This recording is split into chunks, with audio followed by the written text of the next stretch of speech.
ಎಲ್ರಿಗೂ S B science ಅಡ್ಡ ತರಗತಿಗೆ ಸ್ವಾಗತ. ನಾನು ನಿಮ್ಮ ಶಿವರಾಜ್ ಬುಜ್ಜಿ ಸರ್.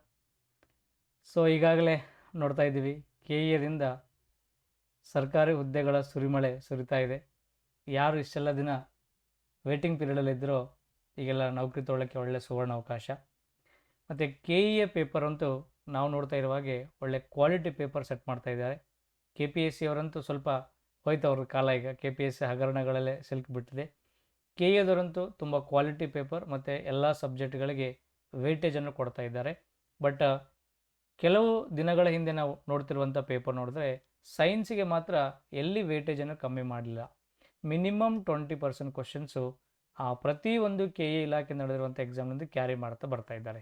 ನೀವು ಕೆಲವು ಹಿಂದೆ ನಡೆದಿರುವಂಥ S D A, F D A ಅಥವಾ ಈ ಮೊನ್ನೆ ಈ ವಾಟರ್ ಬೋರ್ಡಲ್ಲಿ ನಡೆದಿರುವಂಥ ಬಿ ಗ್ರೂಡ್ ಎಕ್ಸಾಮ್ ಆಗಿರ್ಬೋದು, ಯಾವುದೇ ಒಂದು ಎಕ್ಸಾಮ್ ಪೇಪರ್ ನೋಡಿ, ಮಿನಿಮಮ್ 20+% ಅಥವಾ 20 ಕ್ವಶನ್ಸ್ ನಿಮಗೆ ಕೆ ಇ ಎ ಬೋರ್ಡಿಂದ ಕ್ವಶನ್ಸು ರೈಸ್ ಮಾಡ್ತಾ ಬರ್ತಾ ಇದ್ದಾನೆ. ಒಳ್ಳೊಳ್ಳೆ ಕ್ವಶನ್ಸ್ ಅದಾವೆ ಮತ್ತು ಆ್ಯಸ್ ಪರ್ ಸಿಲೆಬಸ್ ಪ್ರಕಾರ ಹೋಗ್ತಾ ಇದ್ದಾನೆ. ಆ ನಿಟ್ಟಿನಲ್ಲಿ ಈ ಹಳೆ ಪೇಪರ್ಗಳ ಒಂದು ವಿಶ್ಲೇಷಣೆ ಅಂತ ನಮಗೆ ತುಂಬ ಇಂಪಾರ್ಟೆಂಟ್ ಆಗ್ತದೆ. ಅದರ ಒಂದು ಭಾಗವಾಗಿ ನಾವು ಹಲವಾರು ಪೇಪರ್ಸನ್ನು ನನ್ನ ಚಾನಲಲ್ಲಿ ನಿಮಗೆ ಸಾಲ್ವ್ ಮಾಡ್ತಾ ಬರ್ತಾ ಇದ್ದೀನಿ. ಅದೇ ರೀತಿ ಇವತ್ತಿನ ಈ ತರಗತಿಯಲ್ಲಿ ನಾವು ಸ್ಲೈಡಲ್ಲಿ ನೀವು ನೋಡ್ತಿರುವ ಹಾಗೆ ಕೆ ಎ ಇಲಾಖೆ ನಡೆದಿರುವಂಥ 2024ರಲ್ಲಿ V A O. V A O ನಡೆದಿರುವಂಥ ಒಂದು ಒಳ್ಳೆಯ ಪೇಪರ್ ಆಗಿತ್ತು. ಈಗೂ ಮತ್ತೆ ಅದೇ ಕಾಲ್ಫರ್ ಆಗಿದೆ ನಿಮಗೆ. ಮತ್ತು ಅದೇ ರೀತಿ ಪೇಪರನ್ನು ಸೆಟ್ ಮಾಡುವಂಥ ಸಾಧ್ಯತೆಗಳಿದ್ದಾವೆ. ನೋಡೋಣ ಯಾವ ರೀತಿ ಎಕ್ಸಾಮ್ದಲ್ಲಿ ಕ್ವಶನ್ ನಮಗೆ ರೈಸ್ ಆಗಿದ್ದು, ಎಂತೆಂಥ ಇಂಪಾರ್ಟೆಂಟ್ ಆಗಿರುವಂಥ ಕ್ವಶನ್ಸ್ ಇದ್ದವು, ಒಂದೊಂದಾಗಿ ನಾವು ಡೀಲ್ ಮಾಡ್ತಾ ಹೋಗೋಣ. ಮತ್ತೆ ಯಾಕೆ ತಡೆ ಮಾಡೋದು. ಎಲ್ಲರಿಗೆ ಮತ್ತೊಮ್ಮೆ ಎಸ್ ಬಿ ಸೈನ್ಸ್ ಅಡ್ಡಿಗೆ ತರಗತಿಗೆ ಸ್ವಾಗತವನ್ನು ಕೋರುತ್ತಾ ಹೋಗೋಣ. ಸೈನ್ಸ್ ಜಗತ್ತಿನಲ್ಲಿ ಎಂತೆಂಥ ಕ್ವಶನ್ ನಮಗೆ ರೈಸ್ ಆಗಿದ್ದಾವೆ ಒಂದೊಂದಾಗಿ ನಾವು ಡೀಟೇಲ್ ಆಗಿ ಡಿಸ್ಕಷನ್ ಮಾಡ್ತಾ ಹೋಗೋಣ. ಕ್ವಶನ್ ನಂಬರ್ 1 ಈ ರೀತಿ ಇತ್ತು. ವಿ ಎ ಎಕ್ಸಾಮ್ದಲ್ಲಿ ಕೇಳಿರುವಂಥ ಕ್ವಶನು, ಈ ಕೆಳಗಿನ ಯಾವ ಒಂದು ರಾಸಾಯನಿಕವನ್ನು ಗಾಜಿನ ಶೀಶೆಯಲ್ಲಿ ಶೇಖರಣೆ ಮಾಡಬಾರದು ಅಂತ ಇದೆ. Which of the following acid is not suitable for storing the acid ಅಂತ ಕೇಳ್ತಾನೆ. ಯಾವ ಆ್ಯಸಿಡನ್ನು ಸ್ಟೋರೇಜ್ ಮಾಡೋಕ್ಕೆ ಸೂಟೇಬಲ್ ಅಲ್ಲ ಅಂತ ಕ್ವಶನ್ ಕೇಳ್ತಾನೆ. ನೋಡಿ, ಸಾಮಾನ್ಯವಾಗಿ ನಾವು ಅತಿ ಹೆಚ್ಚು ಸ್ಟ್ರಾಂಗ್ ಆಗಿರುವಂಥ ಆ್ಯಸಿಡ್ ಸಲ್ಫ್ಯೂರಿಕ್ ಆ್ಯಸಿಡ್ ಅಂತ ನಮ್ಮ ಮೈಂಡಲ್ಲಿ ಹೋಗ್ತದೆ. ಇದು ಸ್ಟ್ರಾಂಗ್ ಆಗಿದೆ, ಬಟ್ ಆದರೆ ಇದು ಗ್ಲಾಸ್ ಜೊತೆ ಯಾವುದೇ ರೀತಿ ರಿಯಾಕ್ಟ್ ಮಾಡಲ್ಲ. ಆದರೆ ಬಟ್ಟೆಗಳ ಜೊತೆ, ಕಟ್ಟಿಗೆ, ಚರ್ಮ ಜೊತೆ ರಿಯಾಕ್ಟ್ ಮಾಡ್ತದೆ. ಗಾಜಿನೊಂದಿಗೆ ಅಷ್ಟೊಂದು ರಿಯಾಕ್ಟ್ ಮಾಡಲ್ಲ. ಇನ್ನು ಹೈಡ್ರೋಕ್ಲೋರಿಕ್ ಆಮ್ಲ HCl ಅನ್ನೋದು ಇದನ್ನು ಒಂದು ಕೊರೆಯುವಂಥ ಗುಣ ಹೊಂದಿದ್ರು ಸಹಿತ ಗಾಜಿನೊಂದಿಗೆ ಅಷ್ಟೊಂದು ರಿಯಾಕ್ಟಿವಿಟಿಯನ್ನು ತೋರಿಸಲ್ಲ. ಇನ್ನು ಟಾಟಾರಿಕ್ ಆಮ್ಲ ಅಂತೂ ಹುಣಸೆ ಹಣ್ಣಲ್ಲಿರುವಂಥ ಆ್ಯಸಿಡು, ನಾವು ತಿಂದು ಬಿಡ್ತೀವಿ, ಅದಕ್ಕೆ ನಾವು ತಿಂದರೆ ಏನು ತೊಂದರೆ ಆಗಲ್ಲ. ಬಟ್ ಇಲ್ಲಿ ಹೈಡ್ರೋಫ್ಲೋರಿಕ್ ಆಮ್ಲ ಅಂತಿದೆ, ಇದನ್ನು ನಾವು HF ಅಂತ ಕರಿತೀವಿ. ಹೈಡ್ರೋಫ್ಲೋರಿಕ್ ಆಮ್ಲ ಅಥವಾ ಹೈಡ್ರೋಜನ್ ಫ್ಲೋರೈಡ್ ಅನ್ನೋ ಪದವನ್ನು ಕೊಡ್ತೀವಿ.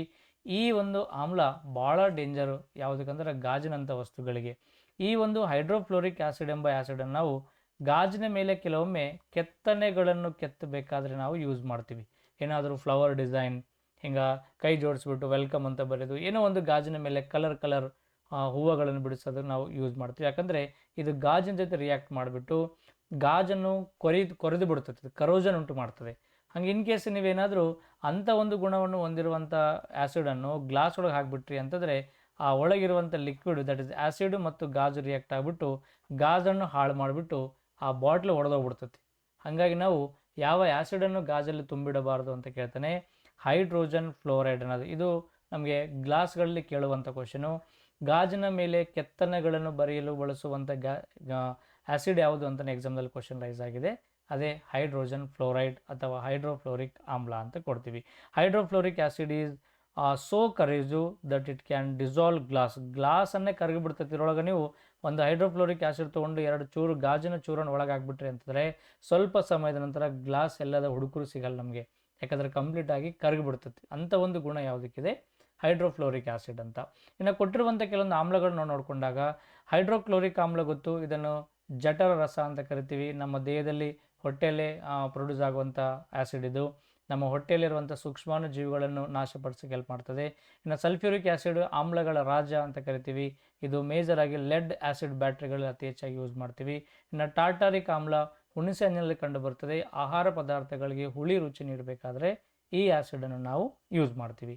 ಹಿಂಗೆ ನಿಮ್ಗೆ ಏನಾದರೂ ಸೈನ್ಸ್ಗಳ ಬಗ್ಗೆ ಕಂಪ್ಲೀಟ್ ಆಗಿರುವಂಥ ಮಾಹಿತಿ ನಿಮಗೆ ಬೇಕಾಗಿತ್ತು, ನಿಮ್ಗೆ ಅವಶ್ಯಕತೆ ಇದೆ, ರೀಸೆಂಟಾಗಿ ನಡೆದಿರುವಂಥ ಎಕ್ಸಾಮ್ಗಳಿಗೆ ಸೈನ್ಸ್ ನಿಮಗೆ ಟಫ್ ಆಗ್ತಾ ಇತ್ತು, ಆಡು ಭಾಷೆಯಲ್ಲಿ ನಿಮಗೆ ಕರೆಕ್ಟಾಗಿ ಸೈನ್ಸ್ ಅರ್ಥ ಆಗ್ತಾ ಇಲ್ಲ, ಎಲ್ಲೋದ್ರೂ ಸಹಿತ ನನಗೆ ಕರೆಕ್ಟ್ ಸೋರ್ಸ್ ಸಿಗಲಿಲ್ಲ ಅಂತಂದರೆ ಅದಕ್ಕೆ ನಿಮಗೆ ಒಂದು ಒಳ್ಳೆಯ ಉಪಾಯ ಇದೆ.